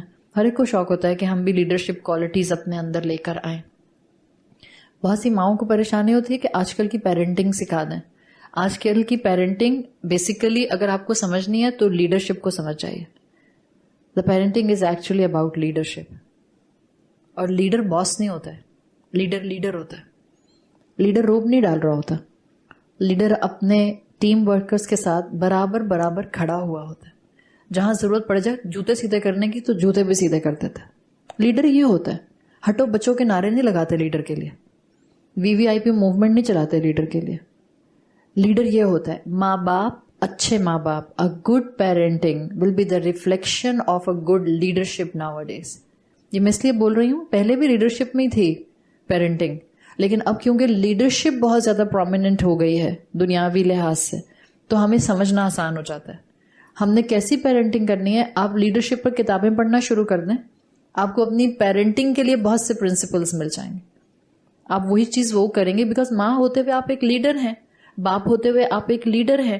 آپ صرف اور صرف ڈانٹ ڈپٹ کر کے نہیں کہہ سکتے کہ بس اب آپ نے یہ کام کرنا ہے, میں نے کہہ دیا, نو مور, ڈسکشن کلوز, اب بات نہیں ہوگی. اس طرح سے محبتیں نہیں ڈیولپ ہوتی ہیں, اور اس طرح سے نصیحتیں نہیں کی جاتی ہیں. اس طرح سے انسانوں کی تربیت نہیں ہوتی ہے. تربیت کرنے والے کو اپنی جان مارنی پڑتی ہے, تربیت کرنے والے کو اپنا نفس پیچھے کرنا پڑتا ہے. یہ چیز یہاں پر لائی گئی ہے. حضرت علی رضی اللہ عنہ کے آپ اگر کوٹیشنز پڑھیں تو حضرت علی کہا کرتے تھے کہ انسان کی اولاد بہترین طریقے سے پہلے 7 سالوں میں سیکھ سکتی ہے اگر ماں باپ اس کو کھیل کھیل میں سکھا دیں. یہ جو آپ کا سارا مونٹیسری سسٹم ڈیولپ ہوا ہے, یہ بیسیکلی کہاں سے انسپائرڈ ہے؟ یہی مسلمانوں کے ٹریڈیشن سے انسپائرڈ ہے. 7 سال کی عمر تک کھیلتے کھیلتے سکھا دو, تو مونٹیسری میں بھی تو یہی ہو رہا ہوتا ہے, کھیلتے کھیلتے سکھایا جا رہا ہوتا ہے. وہ ایڈکٹیو ٹی وی کے سامنے ایکٹیویٹی کرنے کا کھیلنا نہیں میں کہہ رہی, PS5 کے اوپر کھیلنا نہیں کہہ رہی ہوں, وہ کھیلنا جس میں فزیکل ایکٹیویٹی ہو, کھیلتے کھیلتے سکھا دو. ایک دور تھا ایون ان پیرنٹنگ, سائیکالوجی کہا کرتی تھی کہ 7 سال کے پہلے بچے کو جھوٹ رجسٹر نہیں ہوتا ہے. ایک ٹائم یہ تھا, مگر اب دنیا کا ایکسپوجر اتنا ہو گیا ہے کہ اب 7 سال کا بچہ بھی اگر چاہ رہا ہو تو کمپلسیو لائر بن سکتا ہے, اور بن جاتے ہیں بچے. ان کو عادت پڑ جاتی ہے, یا تو ان کے ماحول میں کوئی جھوٹ بول رہا ہوتا ہے, یا وہ کانسٹنٹلی اتنا زیادہ ایکسپوجر پر ہوتے ہیں میڈیا کے یا اسکول اپنے جہاں جاتے ہیں ڈے کیئر میں یا اسکولز میں, کہ ان کو عادت پڑ جاتی ہے کہ وہ بار بار جھوٹ بولنے لگ جاتے ہیں. ادروائز یہ آئیڈیل ایج ہوتی ہے فرام برتھ ٹل 7 years. آپ اپنی اولاد کی بہترین فاؤنڈیشن بنا سکتے ہیں. ایون لنگوسٹ کہتے ہیں کہ اس ٹائم پیریڈ میں آپ بچے کو جتنی لینگویجز سکھانا چاہیں آپ سکھا سکتے ہیں, فرام 0 till 7 years تک. یہ وہ ٹائم پیریڈ ہے جس میں آپ اولاد کی تربیت کر رہی ہوتی ہیں. تو وہ سب مائیں جو پروفیشنل سائٹس پر ہوتی ہیں, جنہوں نے کریئر پرسو کرنے ہوتے ہیں, دس از آئیڈیل کہ وہ کم سے کم اپنے بچوں کے اس ٹائم پیریڈ میں اپنے کریئر کو 50% پر لے آئیں. اگر لا سکتی ہیں تو 30% پر لے آئیں, اگر لا سکتی ہیں تو 10% پر لے آئیں. کریئر پرسو کریں, لیکن یہ ٹائم پیریڈ جب تک کہ اولاد 7 سال کی ہے, please give this to your اولاد. ٹھیک ہے, دنیا میں آپ کی ضرورت ہے, آپ بہت ایمبیشیس انسان ہیں, آپ نے کریئر پرسو کیا ہے, آپ پروفیشنلی ڈگری لے کر آگے بڑھ رہی ہیں, بہت اچھی بات ہے, well and good, you should grow, لیکن بیلنس کے ساتھ چلنا چاہیے. جہاں انسان بیلنس لوڈس کرتا ہے نا, وہاں وہ صرف اپنی آخرت نہیں تباہ کرتا, وہ اپنی دنیا بھی تباہ کر لیتا ہے. یہ نہ کریں کہ آپ کریئر پرسو کرتے کرتے ابھی بچہ نہیں چاہیے, ابھی بچہ نہیں چاہیے, بچہ نہیں چاہیے, 40 سال کے ہو گئے, پھر 40 سال میں اللہ نہ کرے یا تو اولاد ہوگی نہیں, یا ہوگی تو اللہ نہ کرے اب نارمل ہوگی, وہ ایک الگ آزمائش آئے گی. اور نہیں ہوتی اولادیں تو پھر عورتوں کو, بچیوں کو اس وقت ڈپرائیوڈ فیلنگز آتی ہیں دوسروں کے بچے دیکھ دیکھ کے. تو یہ نہ کریں. اپنی اولادوں کو, آپ سب یہاں جو مائیں بیٹھی ہیں, اپنی حد تک بیلنس اپروچ دیں. وہ کریئر پرسو کرنا چاہ رہی ہیں, وہ سارے کریئر جو سیف ہیں ان کے لیے, جو ان کو آگے چل کر اسلام سے ٹکرانے پر نہیں لے کر آئیں گے, آپ ضرور پرسو کروائیے. لیکن جب ان کے نکاح ہوں یا جب آپ ان کے نکاح کریں تو ان کو یہ اہمیت ضرور بتا دیں کہ بیٹا اولاد صرف اتنی کیپیسٹی میں اللہ نے تم کو ایفلوئنٹ رکھا ہے کہ تمہارے پاس نعمتیں ہیں, ٹھیک ہے تم میڈ رکھ لینا, بٹ 7 years تک تمہارا موسٹ آف دا ٹائم تمہاری اولاد کے پاس جانا چاہیے, اس لیے کہ آپ اس بچے کی اس ٹائم پیریڈ میں تربیت بہت اچھی کر دیتے ہیں. ایک اور اینگل جو یہاں کلاسیکل اسکالرس کے حوالے سے میں بتاتے بھی چلی جاؤں، پھر انشاءاللہ آپ جب بھی اذ پڑھیں گی قرآن میں، یہ جو اذ سے آیت شروع ہوئی تھی، جتنا بھی پیٹرن قرآن میں آپ کو ملے گا، جب بھی قرآن میں اذ آئے گا آپ غور کیجئے گا، اس کے بعد اگر کسی نبی کا تذکرہ آیا ہے اور کہا گیا ہے کہ موسیٰ کو یاد کرو یا صالح کو یاد کرو یا ایوب کو یاد کرو علیہم السلام، تو آپ دیکھیں گی وَإِذْ کے بعد اس نبی کی کوئی بہت پرومیننٹ کریکٹرسٹک لائی جائے گی، جس نے مثال کے طور پر کوئی موسیٰ کی ایسی بات ہے یا موسیٰ کی کوئی کوالٹی ہے جس نے موسیٰ کو موسیٰ بنایا، یا کوئی ایسی بات ایوب علیہ السلام کی وہاں مینشن کی جائے گی جس کی وجہ سے ایوب علیہ السلام مشہور ہو گئے. یعنی کسی بھی نبی یا رسول یا کسی نیک انسان کی کریکٹرسٹک کو، اس کی پرسنالٹی کو ڈیفائن کرنے کے لیے آپ دیکھیں گی کہ اس جملے سے پہلے وَإِذْ لایا جائے گا.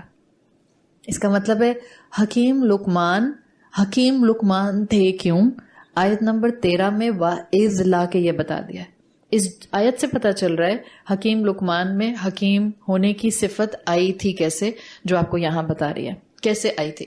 موعظہ کا لفظ آیا ہے، یا ایذوہ موعظہ سے بنا ہے. موعظہ واو عین ضا سے بنتا ہے. موعظہ سمپل نصیحت نہیں ہوتی.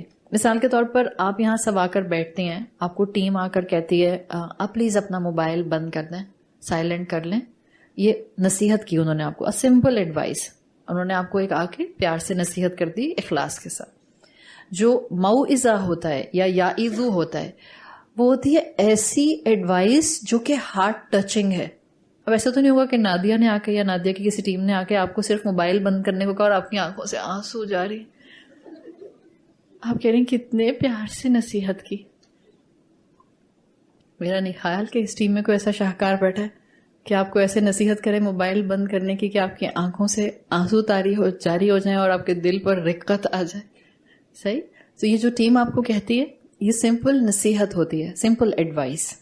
یعظہ میں موعظہ کا اینگل ہے.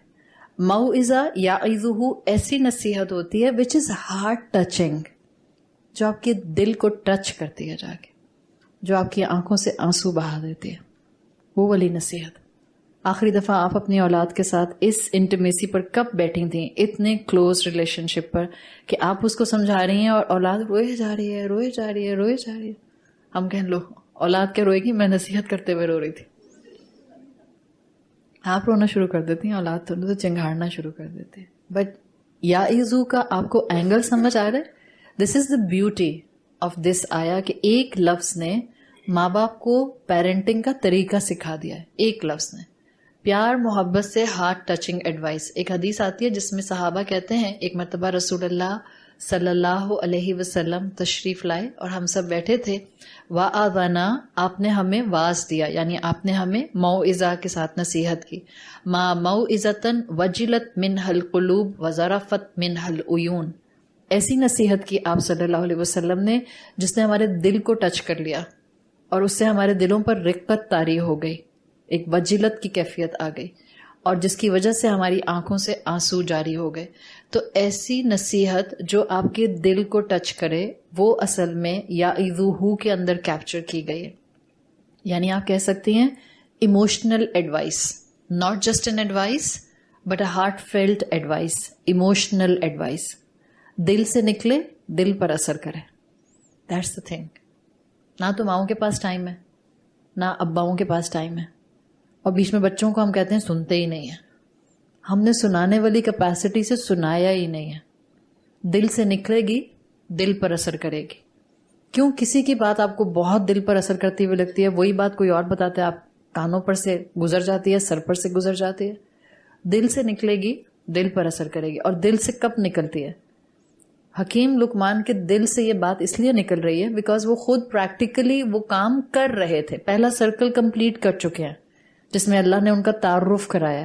وہ خود شکر گزار تھے، فقہ الدین رکھتے تھے، اپنی عقل کو علم کے پیچھے رکھ کر عمل کیا کرتے تھے، جو بولتے تھے سوچ سمجھ کر بولا کرتے تھے. اس لیے ان کے دل سے نکلے گی تو دل پر اثر کرے گی. ایک تو ویسے ہی یعظہ آیا کہ انہوں نے نہایت ایموشنل ایڈوائس، نہایت کائنڈنس کے ساتھ، کمپیشن کے ساتھ ایڈوائس کی. مور اوور پکارا کیسے بیٹے کو؟ یا بنیا، یا ابنا نہیں کہا، حالانکہ عربی میں تو ابنا بیٹے کو کہتے ہیں، بنیا کیوں کہا؟ اسم تصغیر کہتے ہیں اس کو، تصغیر صغیر سے ہے، چھوٹا ہونا۔ عربی زبان میں اگر آپ نے کسی کو بہت پیار سے بلانا ہے، جیسے ابراہیم علیہ السلام نے اپنے والد کو بلایا تھا یا ابتی، حالانکہ ابا آتا ہے والد کے لیے، یا ابتی میرے پیارے ابا، میرے سویٹ ابا۔ اسی طرح سے اسم تصغیر یہاں پر آیا ہے، یا بنیا میرے پیارے بیٹے، میرے کیوٹ سے بیٹے۔ جیسے آپ اپنے بچے کو اس کے کسی بھی نک نیم سے، وہ نک نیم نہیں جس سے وہ چڑھتا ہے، وہ نک نیم جو اس کو بھی اچھا لگتا ہے اور آپ بہت پیار سے پکارتے ہیں، آپ اتنے پیار محبت سے اس کو کال کر کے اپنا کنسرن اور کمپیشن شو کر کے اس کو ایک بات بتانے کی طرف، نصیحت کرنے کی طرف لے کر جاتے ہیں۔ ابھی تک حکیم لقمان نے نصیحت کی؟ نہیں، ابھی تک نصیحت نہیں کی۔ آپ کو حکیم لقمان کی شخصیت نظر آ رہی ہے، وَإِذْ کے بعد نصیحت پر فوکس نہیں ہے ابھی صرف ان کی شخصیت اور ان کے طریقہ کار اور میتھڈالوجی پر فوکس ہے کہ وہ کس طرح کے انسان تھے اور انہوں نے کیسے اپنے بیٹے کو نصیحت کی۔ پہلے یقین دلا دیا بچے کو کہ میں تم سے بہت پیار کرتا ہوں، موعظہ سے، اور موعظہ کی کیفیت سے، اور یا بنیا کہہ کے یقین دلا دیا۔ اب اگر میں آپ سے پوچھوں کہ اس آیت کے اندر، میں نے آپ سے کہا کلاسیکل سکالرز کہتے ہیں کہ جب بھی قرآن میں کسی نیک انسان کی بات سے پہلے وَإِذْ آتا ہے تو وہاں اس انسان کی پہچان لائی جاتی ہے۔ اب یہاں پر حکیم لقمان کی پہچان آپ کو کیا لگ رہی ہے؟ کیا لگ رہی ہے آپ کو؟ محبت کا انداز۔ حالانکہ زیادہ تر لوگ حکیم لقمان کی پہچان کہتے ہیں ان کی حکمت، ان کے بات کرنے کا طریقہ، جبکہ جو یہاں پر ان کی نصیحت کو شروع کیا گیا ہے، کلاسیکل سکالرز ابن عطیہ، ابن عاشور، امام الطبری کے مطابق یہاں پر ان کا ڈسٹنگوشنگ فیکٹر ان کی حکمت کے الفاظ نہیں ہیں، وہ الفاظ نصیحت کے نہیں ہیں جو انہوں نے کیے، وہ انداز ہے جس سے انہوں نے نصیحت کی۔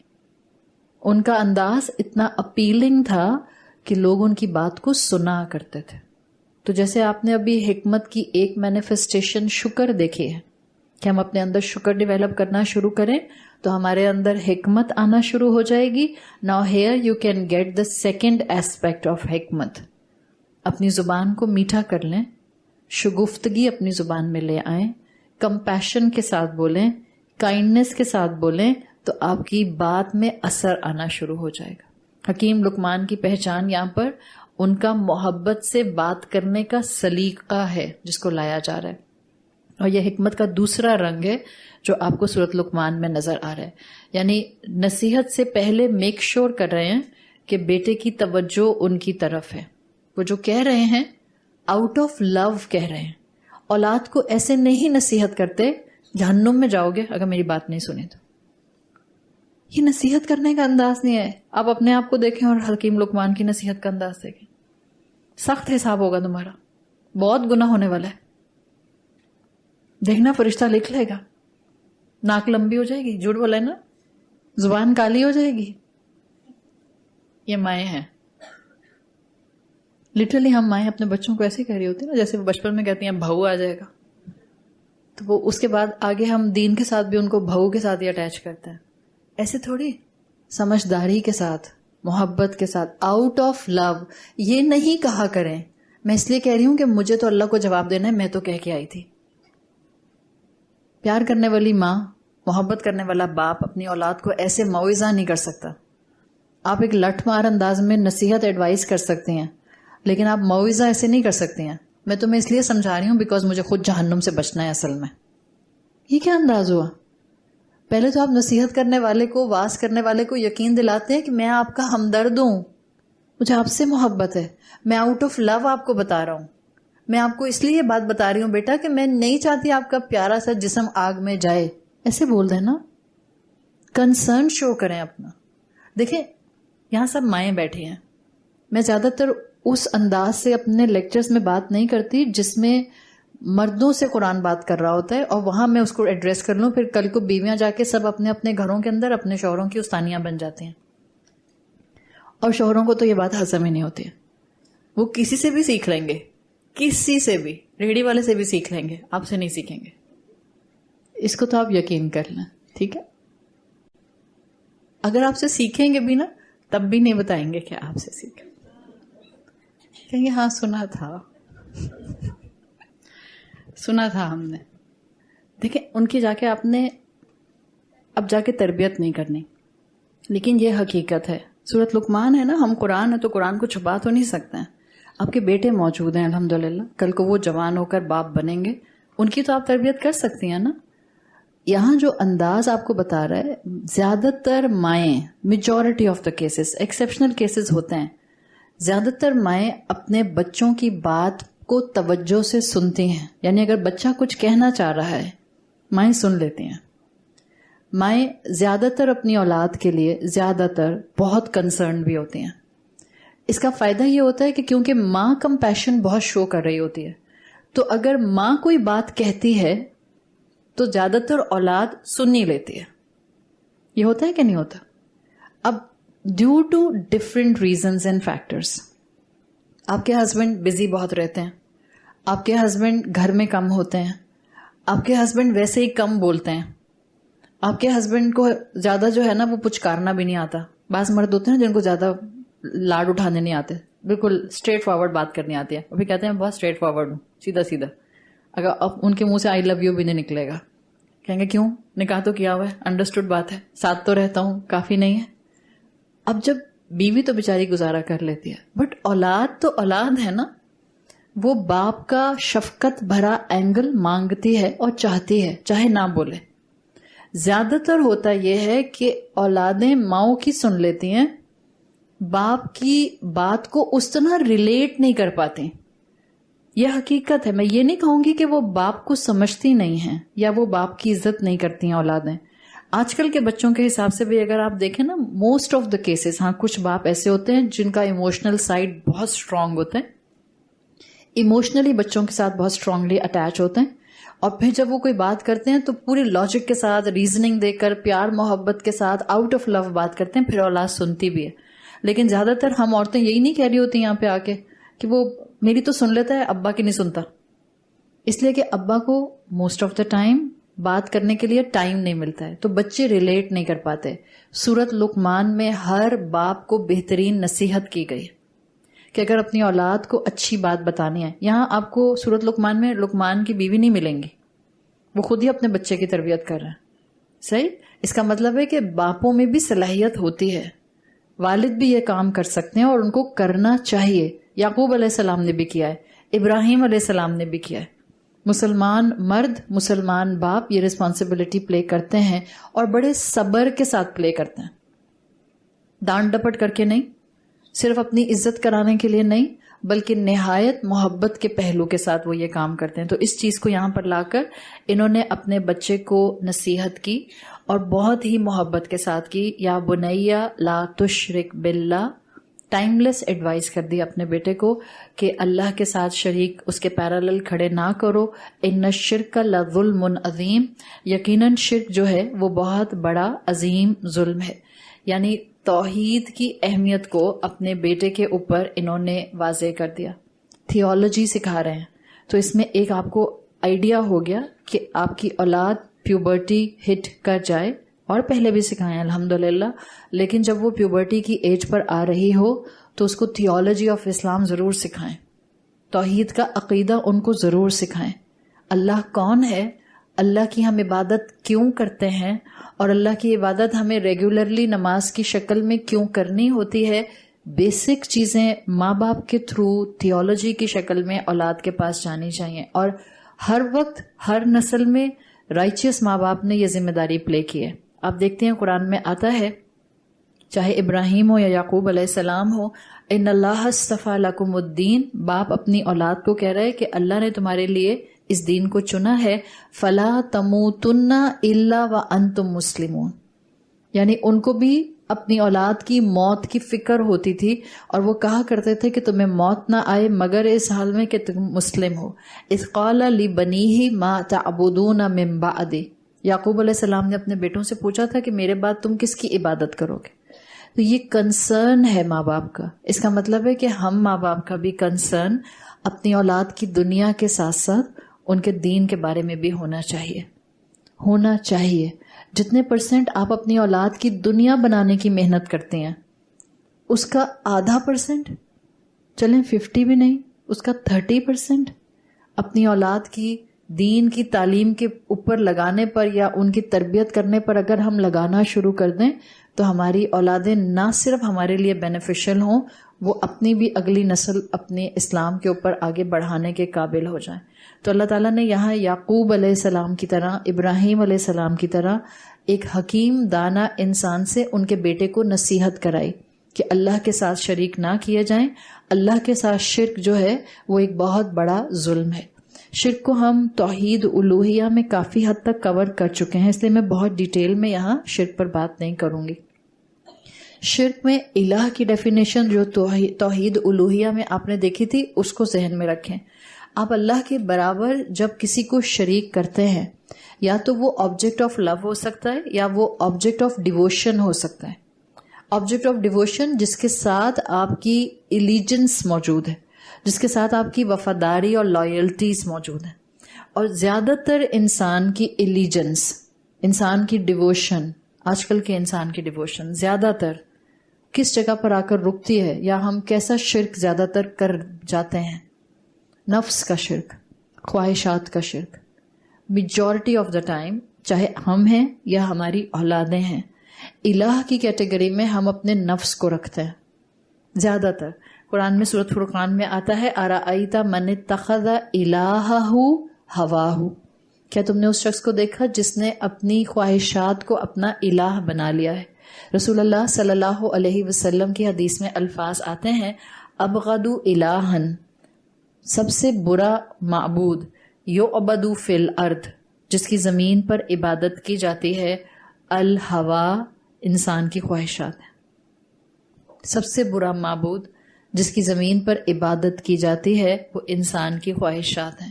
یعنی انسان زیادہ تر مار اپنی خواہشات پر کھاتا ہے. ہمیں یہ نہیں پتہ چلتا کہ ہم کس وقت کب شرک پر اپنے آپ کو لے کر چلے جاتے ہیں. یہ جو ہوتا ہے نا میری رائے یہ ہے، اب سب کو یہی ماننی ہے، آپ کو نہیں پتہ چلتا یہ طریقہ کار آپ کو وقت کے ساتھ ساتھ شرک پر لے جاتا ہے. میں یہ چاہتی ہوں ایسا ہونا چاہیے، اور اس کے اوپر پرسسٹنٹ ہو جانا، فلیکسیبلٹی نہ لانا، نہ اس سے گھر چلتے ہیں، نہ اس سے رشتے نبھتے ہیں، نہ اس سے انسان اپنی توحید پر باقی رہتا ہے. تو یہ جو حکیم لقمان نے ایک سمپل نصیحت کی، اصل میں یہ لائف ٹائم نصیحت ہے، ٹائم لیس نصیحت ہے. اگر ہم بھی اپنے بچوں کو شرک سے بچانے میں کامیاب ہو گئے، یا ہم اپنے آپ کو شرک سے بچانے میں کامیاب ہو گئے، ہم بہت سے گناہ چھوڑ دیں گے، ہم بہت سی نیکیاں اڈاپٹ کر لیں گے. مثال کے طور پر اللہ کے رسول صلی اللہ علیہ وسلم کی حدیث میں الفاظ آتے ہیں مدمن الخمر کالعبد الوثن. ایک ایڈکٹ الکوہلک انسان از جسٹ لائک اس انسان کی طرح ہے جو بتوں کی پوجا کرتا ہے. ریگولر الکوہل پینے والا انسان، مدمن الخمر، جس کو عادت ہے، جس کا لائف سٹائل ہے، جو شراب کے بغیر رہ نہیں سکتا ہے، وہ انسان بظاہر ایک کبیرہ گناہ کر رہا ہے، شرک، وہ شراب پی کے، لیکن اللہ کے رسول صلی اللہ علیہ وسلم نے اس کی سملی دی ہے کہ کالعبد الوثن، وہ بالکل بتوں کی، آئیڈلز کی پوجا کرنے والا ہے. کیوں؟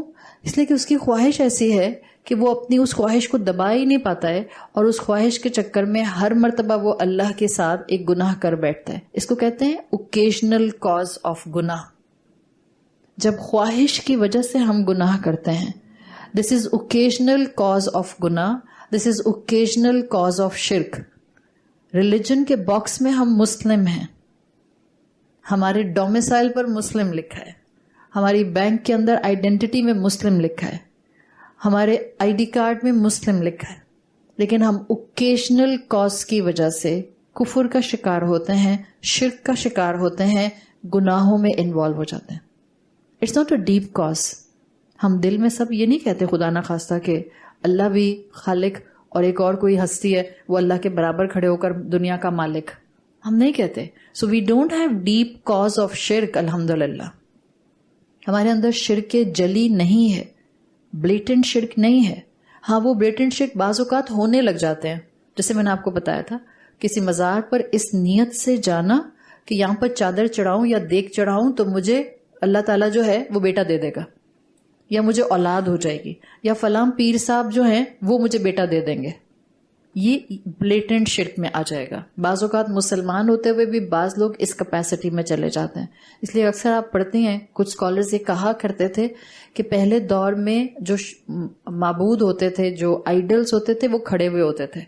آج کے دور میں مسلمان امت کے آئیڈلز جو ہیں وہ ہاریزونٹل ہیں، لیٹے ہوئے ہیں، قبروں میں ہیں نا. ہم نے قبروں کو جا جا کر ان کی عبادت گاہیں بنا کر چھوڑ دیا ہے. ہم وہاں جا جا کر قبر کے سامنے ہاتھ اٹھا اٹھا کر مزاروں پر دعا کرتے ہیں.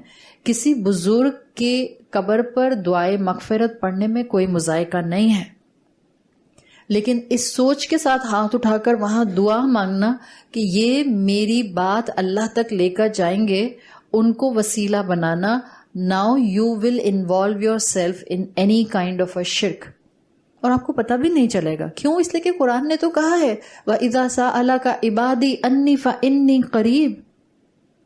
تو کسی اور کی تھرڈ پرسن کی ضرورت کیوں پڑی؟ Why we need a bridge here. ہاں علم حاصل کرنا ہوگا تو آپ کو رسول اللہ صلی اللہ علیہ وسلم کا برج چاہیے. آپ کو اگر عبادات میں فکس سیکھنا ہے تو آپ کو استادوں کا برج چاہیے. لیکن اگر آپ کو اللہ سے دعا کرنی ہے، آپ کو درمیان میں کسی وسیلے کی ضرورت نہیں پڑے گی. اور اللہ کے رسول بتا کر گئے ہیں کہ دعا میں کس کس چیز کا وسیلہ بنایا جا سکتا ہے. نعوذ باللہ کہ اللہ کے رسول بتانا بھول گئے تھے کہ کسی ولی اللہ کو جو قبر میں لیٹا ہوا ہے اس کو بھی وسیلہ بنا لینا. بھولے تو نہیں تھے اللہ کے رسول. آپ نے کہا ہے آپ اللہ کے ناموں کے ساتھ اپنی دعا میں وسیلہ بنا سکتے ہیں. پڑھیں دعا کے شروع میں اللہ کے نام اور دعا کے آخر میں وسیلہ بن جائے گا. اللہ کے رسول نے کہا ہے کہ آپ اپنی کسی نیکی کو جو آپ کر چکے ہیں پیچھے، مثال کے طور پر آپ ابھی جا کر دعا کرتے ہیں نماز پڑھ کے عصر کی، اور آپ کچھ اللہ سے مانگ رہی ہیں. اب آپ کہتی ہیں اس دعا کے اندر آپ کہتی ہیں اللہ تعالیٰ میں آپ کی محبت میں کلاس میں گئی تھی. یہ اللہ پر احسان نہیں ہوگا، آپ نے اپنی نیکی کو وسیلہ بنایا ہے. وہ نیکی جو آپ کر چکی ہیں اللہ کے رسول صلی اللہ علیہ وسلم نے اس کی اجازت دی ہے. تیسرا، کسی نیک زندہ انسان سے دعا کے لیے کہنا، اس کی اجازت ہے. آپ اس کو وسیلہ بنا لیتے ہیں. ہاں وہ زندہ ہونا ضروری ہے. اللہ کے رسول صلی اللہ علیہ وسلم کے دور کے بعد حضرت عمر رضی اللہ عنہ نے عبداللہ ابن عباس رضی اللہ عنہما سے دعا کرنے کا کہا تھا جب مدینہ میں قحط پڑ گیا تھا. تو یہ 3 کیپیسٹیز ہیں. اس کے علاوہ اللہ کے رسول صلی اللہ علیہ وسلم نے کچھ نہیں بتایا ہے. تو شرک سے بچنا ہے تو ہمیں اپنے آپ کو پہلے خود سنوارنا ہوگا، پھر اپنی اولادوں کو ان چیزوں سے بچانا ہوگا، ورنہ اوکیشنل کازز پر ہم شرک کر جائیں گے. ڈیپ کازز نہیں ہیں ہمارے. ہم ڈیپ کازز میں اللہ کو وحدانیت کے ساتھ، اللہ کو کمپلیٹلی توحید کے ساتھ مانتے ہیں، لیکن ہم اوکیشنلی کہیں اپنی خواہش کو اتنا اونچا لے کر جاتے ہیں کہ ہمیں معلوم ہوتا ہے کہ اگر میں نے یہ خواہش پوری کی تو اللہ کی نافرمانی ہو جائے گی، مگر ہم پھر بھی خواہش کو پورا کرتے ہیں. وہاں ہم سے شرک ہو جاتا ہے. دس از کالڈ اوکیشنل کاز شرک. اور بہرحال شرک ہے، چاہے اوکیشنل کاز پر کیا بہرحال شرک ہے، چاہے کسی پیئر پریشر میں کیا بہرحال شرک ہے. منع کیا اللہ نے جس کام سے، اس کام کو کر لیا. اللہ نے منع کیا ہے نامحرم کو ٹچ کرنے سے. اس کے اوپر کہیں کسی قسم کا کوئی آپ کو آبجیکشن چاروں اسکول آف تھاٹس میں کہیں نہیں ملے گا. نامحرم کو ٹچ نہیں کر سکتے. عورتیں جا رہی ہیں، کبھی درزی آپ کا میجرمنٹ لے رہا ہے، کبھی چوڑی پہنانے والا آپ کو چوڑی پہنا رہا ہے، کبھی آپ کی ایئر پیئرسنگ والا آپ کے چہرے پر یا آپ کے آئی برو پر یا آپ کے کانوں میں ایئر پیئرسنگ کر رہا ہے، کبھی جو ہے وہ آپ کو ہوش ہی نہیں ہے اور آپ اسکول کالج میں اور یونیورسٹیز میں بیٹھے ہوئے ایک دوسرے کے اوپر گرے پڑے، ایک دوسرے کی گودوں میں. ہینڈ شیک تو ہمارے یہاں کوئی بات ہی نہیں ہے. نو ایشو، نو بگ ڈیل. بھائی کرنا پڑتا ہے، کیا کریں، مجبوری ہے. نتھنگ از مجبوری. جب جہنم کی آگ پر عین الیقین ہو جائے، ان ساری چیزوں میں سے کوئی چیز مجبوری نہیں بنتی. جب یقین ہو کہ اللہ ہر گناہ معاف کر دے گا، شرک معاف نہیں کرے گا، کیا یہ اوکیشنل کاز نہیں ہے کہ میں یہ کہہ دوں کہ میری میٹنگ میں مجبوری تھی کہ مجھے نامحرم سے ہاتھ ملانا پڑا؟ Just stand on your ethics. Get the courage from the Quran and stand on your ethics. ہم انڈر کانفیڈنٹ کب سے ہو گئے؟ ہم تو وہ قوم ہیں جن کو دنیا کو کانفیڈنس دینا تھا کہ اللہ کی عبادت کرنے والے اللہ کے دین کو تھامنے والے, اللہ کی کتاب پر عمل کرنے والے کتنے کانفیڈنٹ اور کتنے کائنڈنس کا کمبینیشن ہوتے ہیں. دنیا ادھر سے ادھر ہو جائے وہ اللہ کی نافرمانی نہیں کرتے ہیں. یہ ہوتی ہے مسلمان امت. اور یہ کوئی ضروری نہیں ہوتا کہ آپ کی ایج بڑی ہوگی تب آپ میں یہ کانفیڈنس آئے گا. میرے پاس تو ٹائم نہیں ہے اس وقت کہ میں آپ کے سامنے وہ قصے بتا دوں صحابہ کے جو 15 سال 18 سال اور 20 سال کے صحابہ تھے, اور کیا ان کے کانفیڈنس لیول تھے دین پر عمل کرنے کے لیے. بھری ہوئی ہے تاریخ, اٹھا کر دیکھیں اور پڑھیں. It's all about occasional cause کے شرک سے اپنے آپ کو بچانا. اگر اس وقت ہم نے یہ سمجھا کہ وہ مجبوری تھی جب میں نے کر لیا یہ کام, ملا لیا ہاتھ کسی سے, یہ مجبوری اوکیجنل کاز بنتی ہے. سارے چوروں کے پاس جسٹیفیکیشن ہے. اوکیجنل کاز, بھوکا تھا نا چوری کر لی, اس کا بھی ایک اوکیجنل کاز ریزن بن گیا گناہ کرنے کا. ایک انسان پہنچ گیا ایسی محفل کے اندر جہاں پر نائٹ کلب بنا ہوا ہے اور کسی کو کسی کی ہوش نہیں ہے اور جانور اور بندروں کی طرح ایک دوسرے کے اوپر بیٹھے ہوئے ہیں. ہو گئی غلطی, اوکیجنل کاز. کیوں پہنچایا اپنے آپ کو وہاں تک, کیوں لے کر گئے وہاں تک؟ گناہ بھی ہو گیا, شرک بھی ہو گیا, خواہش کو الہ بھی بنا لیا. تو یہ شرک سے روکنے والی ایک نصیحت, اٹس encompassing many different نصیحات آف لائف. اللہ سے دعا کریں اللہ ہمیں شرک سے محفوظ رکھے, اللہ ہمیں ہر طرح کے شرک سے محفوظ رکھے, اللہ ہماری اولادوں کو شرک سے محفوظ رکھے, اور اللہ ہمارے لائف سٹائل میں جو بھی ایسے اعمال شامل ہیں اب تک جس میں آپ کی نافرمانی کا پہلو ہے یا جن میں انوالو رہ کر ہم آپ کی نافرمانی کی طرف قدم اٹھا سکتے ہیں, اللہ ہمیں ہمت دے ہم ان کاموں سے اپنی کمپلیٹ کنارہ کشی اختیار کر لیں. ہم اپنے آپ کو حرام کاموں سے دور کر لیں, ہم اپنے آپ کو ان کاموں میں انوالو کریں جس میں دنیا کی بھی خیر ہوگی آخرت کی بھی خیر ہوگی.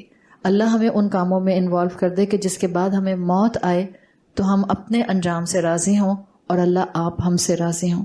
اللہ ہماری زبانوں کو نرمی, کائنڈنس, کمپیشن اور شگفتگی عطا فرما دے. اللہ ہمیں اپنی اولادوں کی تربیت کی حکمت عطا فرما دے. اللہ ہمیں اپنے اسپاؤسز کے ساتھ مل کر ایک ٹیم بن کر اپنی اولاد کی تربیت کی توفیق عطا فرما دے. اللہ ہمیں ہمارے اسپاؤسز کی طرف سے اور اولادوں کی طرف سے آنکھوں کی ٹھنڈک عطا فرما. اللہ سب حاضرین کی دعائیں قبول فرمائے. اللہ تمام بیماروں کو شفائے کلی عطا فرمائے. اللہ ہمارے روزے اور عبادتیں قبول فرمائے. اللہ جہاں جہاں مسلمانوں پر ظلم ہو رہا ہے اللہ اپنی رحمت سے اپنے فرشتوں سے ان کی مدد فرما. اللہ مسلمان امت کو کانفیڈنس کے ساتھ اس قرآن پر عمل کرنے کے ساتھ اس دنیا میں کھڑا کرنے والی قوم بنا دے. اللہ ہم سے وہ کام لے لے جس سے ہم اپنی دنیا میں بھی سرخرو ہوں اور آخرت میں بھی سرخرو ہوں. جزاک اللہ خیرن. ٹیم آپ کو مائکس دے رہی ہے, آپ میں سے جنہوں نے سوال پوچھنا ہے آپ پوچھ سکتے ہیں. السلام علیکم عائشہ.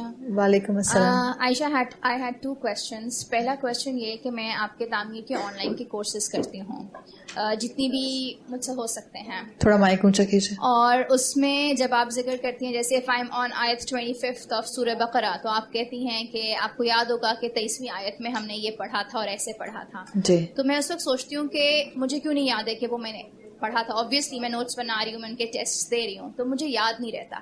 یاد اس لیے نہیں رہتا کہ وہ میرے علم جو ہے وہ عمل میں تبدیل نہیں ہو رہا یا کیا اور وجہ سے ڈسٹریکشنز ہیں, آئی ڈونٹ نو.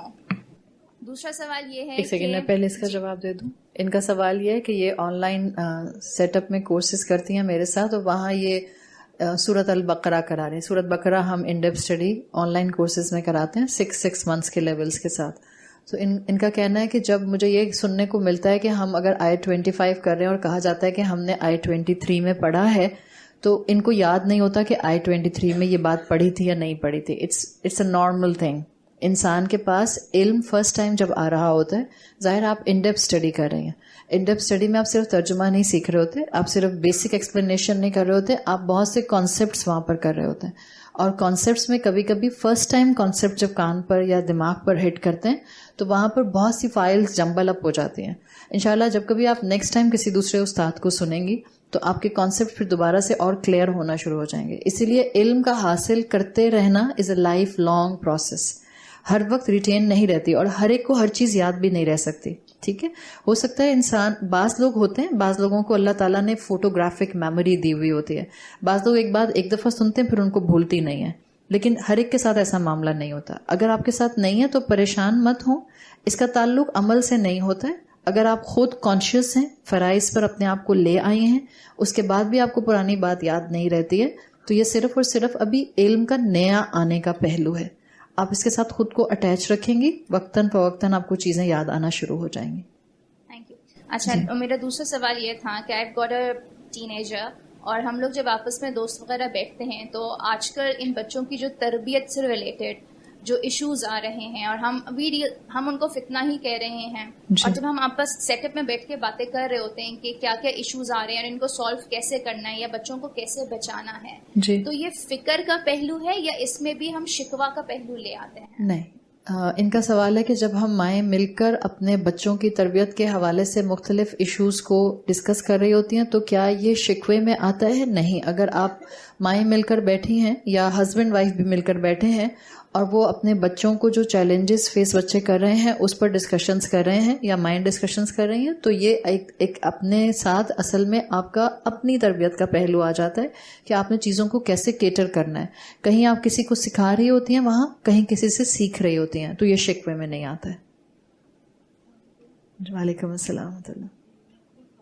گلے مل کے ملتی ہوں. Sorry, come again. Father in law سے جی گلے مل کے ملتے ہیں, تو یہ کیا فادر ان لا سے آپ, فادر ان لا تو آپ کے محرم ہو گئے, فادر ان لا آپ کے محرم ہیں, ٹھیک ہے. اور دوسری بات مجھے پوچھنا, مگر اگر دیکھیں ایک چیز ہوتی ہے, مثال کے طور پر بھائی بھی محرم ہے, ٹھیک ہے, والد بھی محرم ہے, شوہر بھی محرم ہے, تینوں محرم ایک ہی کیپیسٹی کے ہیں؟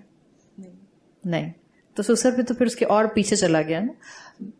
ان عادتوں کو نا آہستہ آہستہ کٹ ڈاؤن کرنا چاہیے. اگین حلال حرام کی بات نہیں آ رہی ہے, صحیح ہے. سسر آپ اپنے شوہر کے ساتھ ہیں تو آپ کا سسر آپ کا محرم ہو گیا, لیکن حلال حرام کے علاوہ بات ہو رہی. جیسے آپ اپنے شوہر سے گلے ملتی ہیں ایسے آپ اپنے والد سے, اپنے بھائی سے گلے نہیں مل سکتی ہیں, ایسے آپ اپنے بیٹے سے گلے نہیں مل سکتی ہیں, ٹھیک ہے.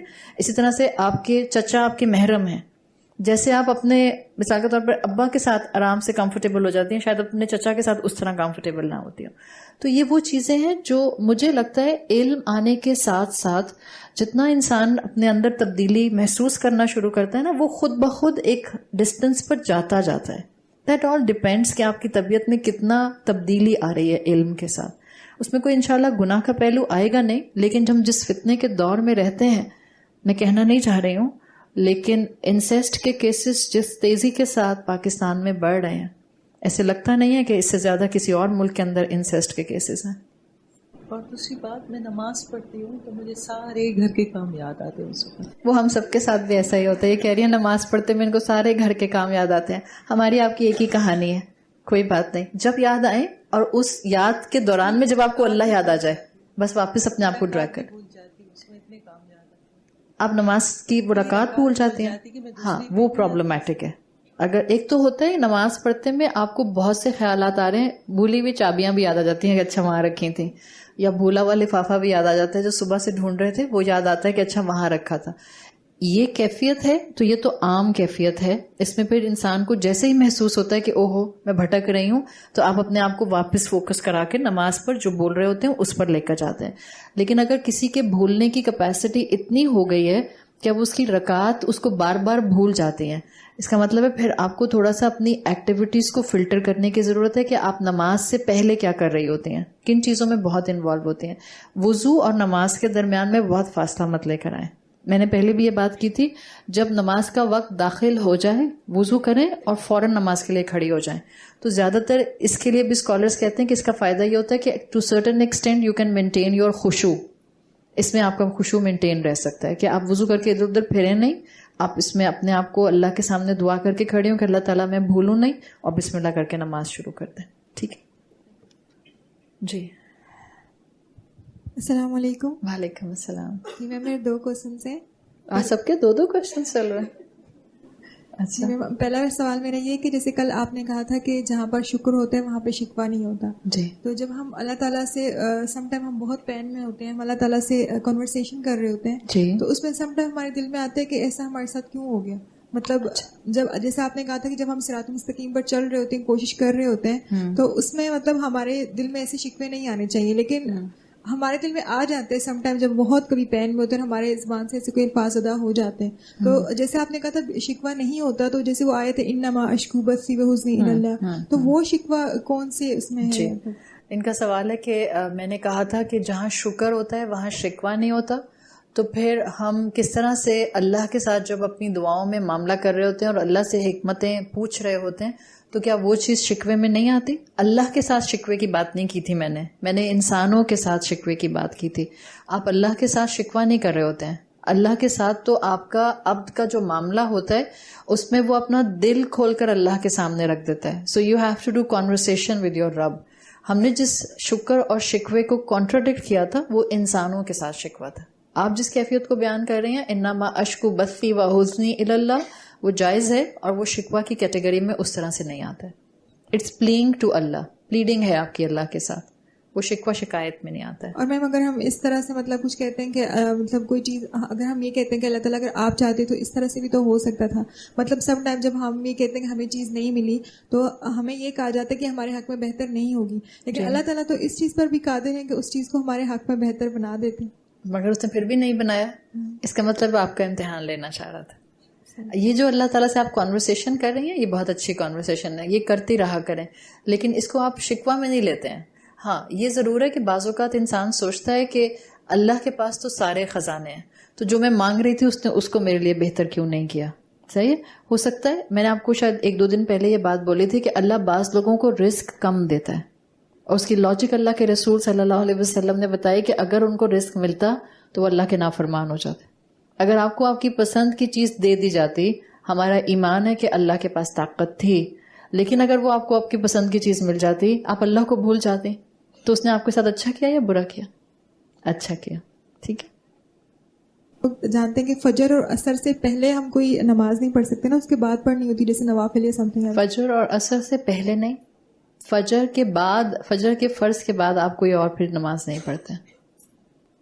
کوشچن یہ ہے کہ اس کا مطلب یہ کہ ہم اس اذان سے پہلے نہیں پڑھ سکتے یا اس فرض نماز سے پہلے نہیں پڑھ سکتے. لائک اگر اذان ہو گئی ہے اور ہماری کوئی جب آپ اپنی نماز پڑھ لیں گی, جب آپ اپنی فجر کی نماز پڑھ لیں گی اور آپ کے 2 فرض ادا ہو جائیں گے, اب آپ اور کوئی نوافل نہیں پڑھیں گے.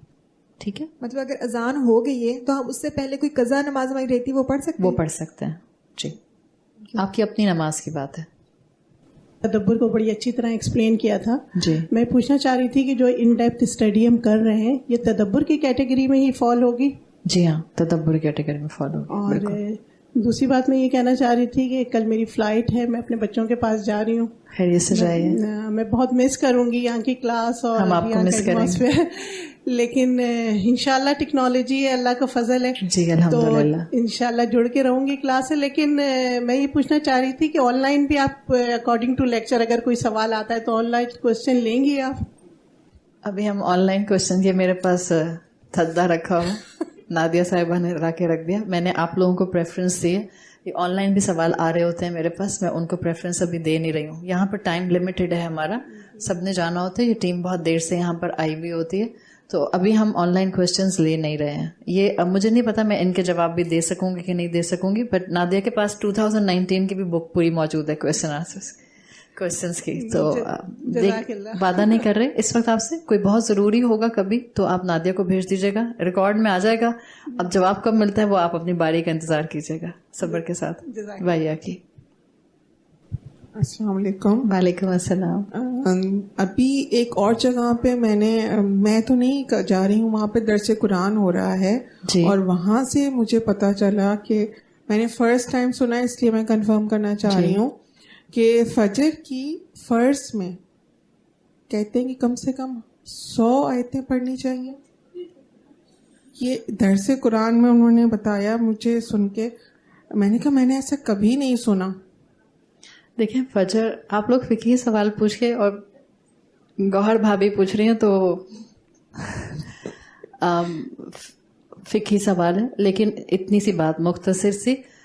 فجر کی جو فرائض ہیں, جو نماز میں جماعت کرائی جاتی ہے, پسندیدہ یہی ہے کہ اس میں لمبی تلاوت کی جائے. ٹھیک ہے, لیکن وہ تلاوت جو ہوگی لمبی وہ 2 صورتوں میں ہو سکتی ہے. یا تو آپ مسجد میں موجود ہیں اور امام صاحب کرا رہے ہیں, یا آپ کو خود اتنا حفظ ہے کہ آپ کر سکتی ہیں. کسی انسان کو صرف 2 صورتیں آتی ہیں, سورۃ الاخلاص اور سورۃ العصر. اب وہ کیا کرے فجر کی نماز میں؟ ایسی کوئی چیز نہیں ہے. دین میں سختی نہیں ہے, پسندیدہ ہے, لیکن اس میں بھی پسندیدہ میں بھی نمبر نہیں کسی اسکالر نے کبھی بتایا ہے. انہوں نے کیوں بتایا ہے مجھے نہیں پتا, واللہ اعلم, ان کو معلوم ہوگا جنہوں نے بتایا ہے. لیکن سمپل اصول ہے. اگر ایک صحابی تھے جن کو ایک سورۃ الاخلاص بہت پسند تھی, اور وہ اپنی ہر نماز سے پہلے جب بھی اپنی قیام کرتے تھے سورۃ الاخلاص تلاوت کیا کرتے تھے ضرور. لیکن آپ کو یہ چیز تو ملے گی کہ وہ سورۃ الاخلاص کے ساتھ کچھ پورشن تلاوت کرتے تھے. آپ کو کبھی یہ نہیں ملے گا کہ صحابہ فجر کی نماز میں 100 سے کم رکعت نہیں پڑھتے تھے. میرے علم میں ایسی کوئی بات نہیں ہے. آپ سورۃ الاخلاص بھی پڑھ لیں گی تب بھی اللہ کی ذات سے امید ہے کہ وہ قبول کرے گا. اچھا, یہ بھی ہے کہ وہ فرض کی نماز میں آپ ایک سورت کے علاوہ 3-4 صورتیں بھی پڑھ سکتے ہیں؟ جی ہاں, کر سکتے ہیں. پھر آپ ایک ہی اگر رکعت میں پڑھ رہی ہیں تو آپ مصحف کا آرڈر مینٹین کریں گے. لائک اگر آپ نے ایک ہی رکعت میں, فرض کریں آپ کے فرض کی پہلی رکعت ہے, تو آپ پہلی رکعت میں پڑھنا چاہ رہی ہیں 3 صورتیں. اب آپ 3 صورتوں میں سورۃ الناس پہلے نہیں پڑھیں گے. آپ پہلے پڑھیں گی لیٹ سے سورۃ الاخلاص, پھر پڑھیں گے سورۃ الفلق, پھر پڑھیں گے سورۃ الناس. کلیئر ہو گیا؟ تو آپ کی سیکوینس پھر مصحف کی مینٹین رہنی چاہیے. کلیئر ہو گیا؟ ٹھیک, شکریہ. اگر کر سکتے ہیں تو بہت اچھی بات ہے, کرنا چاہیے. اگر 2 رکعت کی نیت آپ نے کی ہے تو سیکوینس آف مصحف فالو کیجیے. السلام علیکم. وعلیکم السلام ورحمۃ اللہ. تو یہ ہم لوگ جب فرض نماز پڑھتے ہیں اس میں تو جو حفظ آیات سورت ہوتی ہیں وہ پڑھتے ہیں. جی. نفل میں ہم ڈائریکٹ قرآن شریف سے پڑھ سکتے ہیں پکڑ کر؟ آپ لوگ مجھ سے فقہی سوال کیوں پوچھتے ہیں؟ ویسے ہی بتا. بعض اسکالرز منع کرتے ہیں, بعض اسکالرز اجازت دیتے ہیں. تو سب ظاہری بات ہے, when you have scholars on both sides, then do what you want to do. الحمدللہ دین میں خوبصورتی ہے, دین کی وسعت ہے. آپ نوافل میں پڑھ سکتے ہیں ہاتھ میں پکڑ کے. ان کا کوشچن ہے کہ اعتکاف جو ہے مرد یا عورت ہو وہ صرف مسجد میں ہی ہو سکتا ہے یا گھر پہ بھی کر سکتے ہیں؟ مطلب آپ لوگ میری بات نہیں مانتے ہیں. دیکھیں, سوشل میڈیا اس طرح کے لوگوں سے بھرا ہوا ہے جو ان ساری باتوں کا جواب دیتے ہیں. آپ کیوں, میری گردن موٹی نہیں ہے, اور میں اپنے آپ کو نا بہت محتاط انداز میں چلاتی ہوں. میں فکر میں نہیں جاتی ہوں. بہت, میرا خیال ہے بہت سے ٹیچرز اس کے اوپر بات کر رہے ہیں. اسکالرز ڈفر کرتے ہیں. Again Hanafi school of thought میں سمپل فارورڈ وہ کہتے ہیں کہ عورت اپنے گھر میں بھی اعتکاف کر سکتی ہے. ہمبلی اسکول آف تھاٹ میں وہ کہتے ہیں نہیں, اعتکاف ہے ہی مسجد میں. تو اس کا مطلب ہے 2 اسکولز تو بالکل پیرالل اوپینینس پر آ گئے ہیں. Now do what you want to do, what is basically practical from your household perspective. جس سے آپ کی فیملی راضی ہے آپ کے. جب دونوں سائڈ دیکھیں, اصول سمجھ لیں. میں فقہ کو اس لیے ٹچ نہیں کرتی ہوں کہ کہیں وہ لوگ مجھ سے ناراض نہ ہو جائیں جو کسی ایک فقہ کو پڑھا رہے ہوتے ہیں. میں کسی کو نہیں, میں نہ میری جورسڈکشن ہے فقہ. میں چاہوں تو میں 4 اسکول کے حوالے سے کسی بھی چیز کو اس وقت ڈسکرائب کرنا شروع کر دوں, لیکن وہ بہت سے استاد شاید مجھ سے ناراض ہو جائیں گے جو ایک اسٹریم لائن کو فالو کرتے ہیں اور ان کو ہوتا ہے کہ یہ غلط ہے, یہ غلط ہے. جیسے جو ایک اسکول آف تھاٹ کو استاد فالو کر رہا ہوتا ہے ود ڈیو ریسپیکٹ, آپ اس سے پوچھیں گے اگر اس کے استاد نے کہا ہے کہ نہیں اعتکاف صرف مسجد میں ہوتا ہے, اب وہ کہیں گے نہیں اعتکاف صرف مسجد میں ہوتا ہے, اور ان کے پاس اپنی دلیل ہوگی. اب آپ دوسرے اسکول آف تھاٹ کے استاد کے پاس جائیں گی, وہ کہیں گے عورت کا اعتکاف تو ہوتا ہی گھر میں ہے. تو ہم جیسے تو پاگل ہو گئے, ان کو سمجھ نہیں آئے گی کہ اس کی سنے. تو آپ کو اصول دے رہے ہوں, دونوں سائڈ پر اسکالرز ہیں, مت یہ سمجھیں کہ ان میں سے کوئی ایک ہی ٹھیک ہو سکتا ہے, دونوں ٹھیک نہیں ہو سکتے. کیوں دونوں ٹھیک نہیں ہو سکتے؟ آپ کا جھگڑا ہوتا ہے اپنے ہسبینڈ سے, آپ دونوں ٹھیک نہیں ہو سکتے, ہے نا؟ تو اسکالرز کے ساتھ بھی یہ معاملہ ہے. یہ اسلام کی وسعت ہے. اگر ہم یہ کہہ دیں کہ عورت کا اعتکاف صرف مسجد میں ہوتا ہے تو بہت سی عورتوں کو تو پھر یہ لگژری نہیں ملنے والی ہے. بہت سی عورتیں کر لیتی ہیں. ہاں, ایک پرنسپل کے پوائنٹ آف ویو سے, کیونکہ آپ اصول الفقہ جب ڈسکرائب کرتے ہیں تو پھر بات پوری جانی چاہیے, کیونکہ اللہ کے رسول صلی اللہ علیہ وسلم کے حجرے مسجد کے ساتھ ہی تھے. تو وہاں پر لگژری یہ تھی کہ وہیں ازواج کے اور صحابیات کے جو تھے وہ بن جایا کرتے تھے حجرے اعتکاف کے لیے, وہ وہیں دین اینڈ دیئر اپنا اعتکاف کرتی تھیں. اسکالرس جو منع کرتے ہیں کہ گھر میں اعتکاف نہ کریں, وہ کہتے ہیں گھر میں آپ کا نفلی اعتکاف ہوگا, فرض اعتکاف نہیں ہوگا. اب فار این انسٹنس ایک عورت نے 10 دن گھر میں اعتکاف کیا ہے اور نفلی اعتکاف کیا ہے. وہ اپنے کمرے سے باہر نہیں آئی. اس نے 10 دن میں صرف عبادت کی ہے, صرف آرام کیا ہے, صرف قرآن پڑھا ہے, صرف نمازیں پڑھی ہیں. اس کے مقابلے میں ایک عورت مسجد میں تھی. آپ کو یہ کیوں لگ رہا ہے؟ اگر آپ کے گھر سے آپ کے والد کہتے ہیں مسجد نہیں جانا اور آپ کے پاس 2 میں سے ایک ہی آپشن ہے, یا مسجد جائیں یا اعتکاف نہ کریں, تو تیسرا آپشن کیوں نہیں اویل کر لیں؟ اگر آپ کے پاس گھر والے منع نہیں کر رہے, اتنا وسعت ہے کہ آپ اپنے کمرے میں اعتکاف کرنا چاہ رہی ہیں, نفلی اعتکاف ہی صحیح, نفلی اعتکاف کر لیں. آپ کو کیا لگتا ہے اللہ ثواب نہیں دے گا یا اللہ اجر کم دے گا؟ جب وہ اجر دینے پر آتا ہے تو وہ تو صرف اور صرف کسی انسان کو اس بات پر بخش سکتا ہے کہ اس انسان نے جو ہے وہ کسی دوسرے انسان کی مشکل دور کیا. That's it. آپ نے 10 دن 10 راتیں اللہ کی عبادت کی ہے, چاہے نفلی اعتکاف ہوا ہے. اللہ رحیم ہے اور نہایت محبت کرنے والا ہے, الودود ہے. توقع رکھیں کہ کیونکہ میں اپنے ابا کی بات مان کر مسجد نہیں جا سکی یا شوہر کی بات مان کر مسجد نہیں جا سکی, میرا یقین ہے میرا رب مجھے نفلی اعتکاف میں بھی اس سے زیادہ اجر دے گا جو کسی عورت کو مسجد میں جا کے ملتا. کیوں نہیں مانگ سکتے اللہ سے؟ اس کے خزانوں کے حساب سے اس سے مانگیں, اپنی لمیٹڈ عقل کے حساب سے نہ مانگیں. تو جو جس میں گھر والے راضی ہوں وہ کریں. ضروری نہیں ہوتا کہ دین پر چلا جائے تو گھر والوں کو ٹھڈے مار کر سائڈ پہ کر دیا جائے. یہ بہت برا مائنڈ سیٹ ہے. سب کو ساتھ لے کر چلنا ہوتا ہے, اور ماں باپ ساتھ موجود ہوں, شوہر موجود ہو, اولاد موجود ہو, بزرگ گھر میں موجود ہوں, ساس سسر موجود ہوں, سب کو عزت احترام کرتے ہوئے دین پر چلا جائے تو دین میں بہت گنجائش موجود ہے. کٹنا نہیں ہے ایک دوسرے سے. اپنے دین کی خوبصورتی اپنے اندر عمل میں لا کے اپنے گھر والوں کو دکھانی ہے. ٹھیک ہے جی. وعلیکم السلام. بنا کے دعا کروا جی سکتے ہیں. جی. تو مجھے کسی نے بولا کہ یہ تو تم نے ٹرانزیکشن کر لی, دنیا میں اس کو استعمال کر لیا, ہاں. تو اب جو ہے وہ اس کا ثواب آخرت میں نہیں ملے گا. اگر اللہ کے رسول صلی اللہ علیہ وسلم کی حدیث ہے اور اللہ کے رسول نے کہا ہے کہ آپ اپنی کی ہوئی نیکی کا وسیلہ بنا سکتے ہیں, تو کیا اللہ کے رسول ہم سے یہ کرواتے کہ آخرت میں اس کا وہ نہ ہوتا؟ دیکھیں اصل میں اگر آپ اس حدیث کی روح کو جانیں گی نا تو اصل مقصد کیا ہے. اصل مقصد میں ایک عبد کو ڈائریکٹ خالق سے جوڑا گیا ہے. اصل مقصد یہ ہے. مطلب بارٹر سسٹم بھی اگر ہو رہا ہے بٹوین می اینڈ مائی رب ہو رہا ہے, کسی اور کو نہیں پتا. میں دوسروں کو جتا نہیں رہی ہوں اللہ میں نے مثال کے طور پہ 10 لاکھ صدقہ دیا تھا, اللہ تو اب آپ میری بات جو ہے نا یہ اس طرح سے مان لیں. آپ اپنے خاندان میں اس کا چرچا نہیں کر رہے ہیں, بٹوین یو اینڈ یور رب ہے. اور اگر ایسی بات ہوتی کہ یہاں مانگ لیا تو آخرت میں حصہ ختم ہو جائے گا, تو اللہ کے رسول ایسی بات کبھی نہیں کرتے. ٹھیک ہے, ہم کمزور انسان ہیں, ہمیں اللہ کے ساتھ کبھی کبھی ٹرانزیکشنز کرنے پڑتے ہیں, تو کیوں نہ وہ ٹرانزیکشن کریں جہاں رسول اللہ صلی اللہ علیہ وسلم کی سیل آف اپروول ہے. ٹھیک ہے, جزاک اللہ خیرن. سبحانک اللہم و بحمدک نشہد ان لا الہ الا انت نستغفرک و نتوب الیک. السلام علیکم ورحمۃ اللہ وبرکاتہ.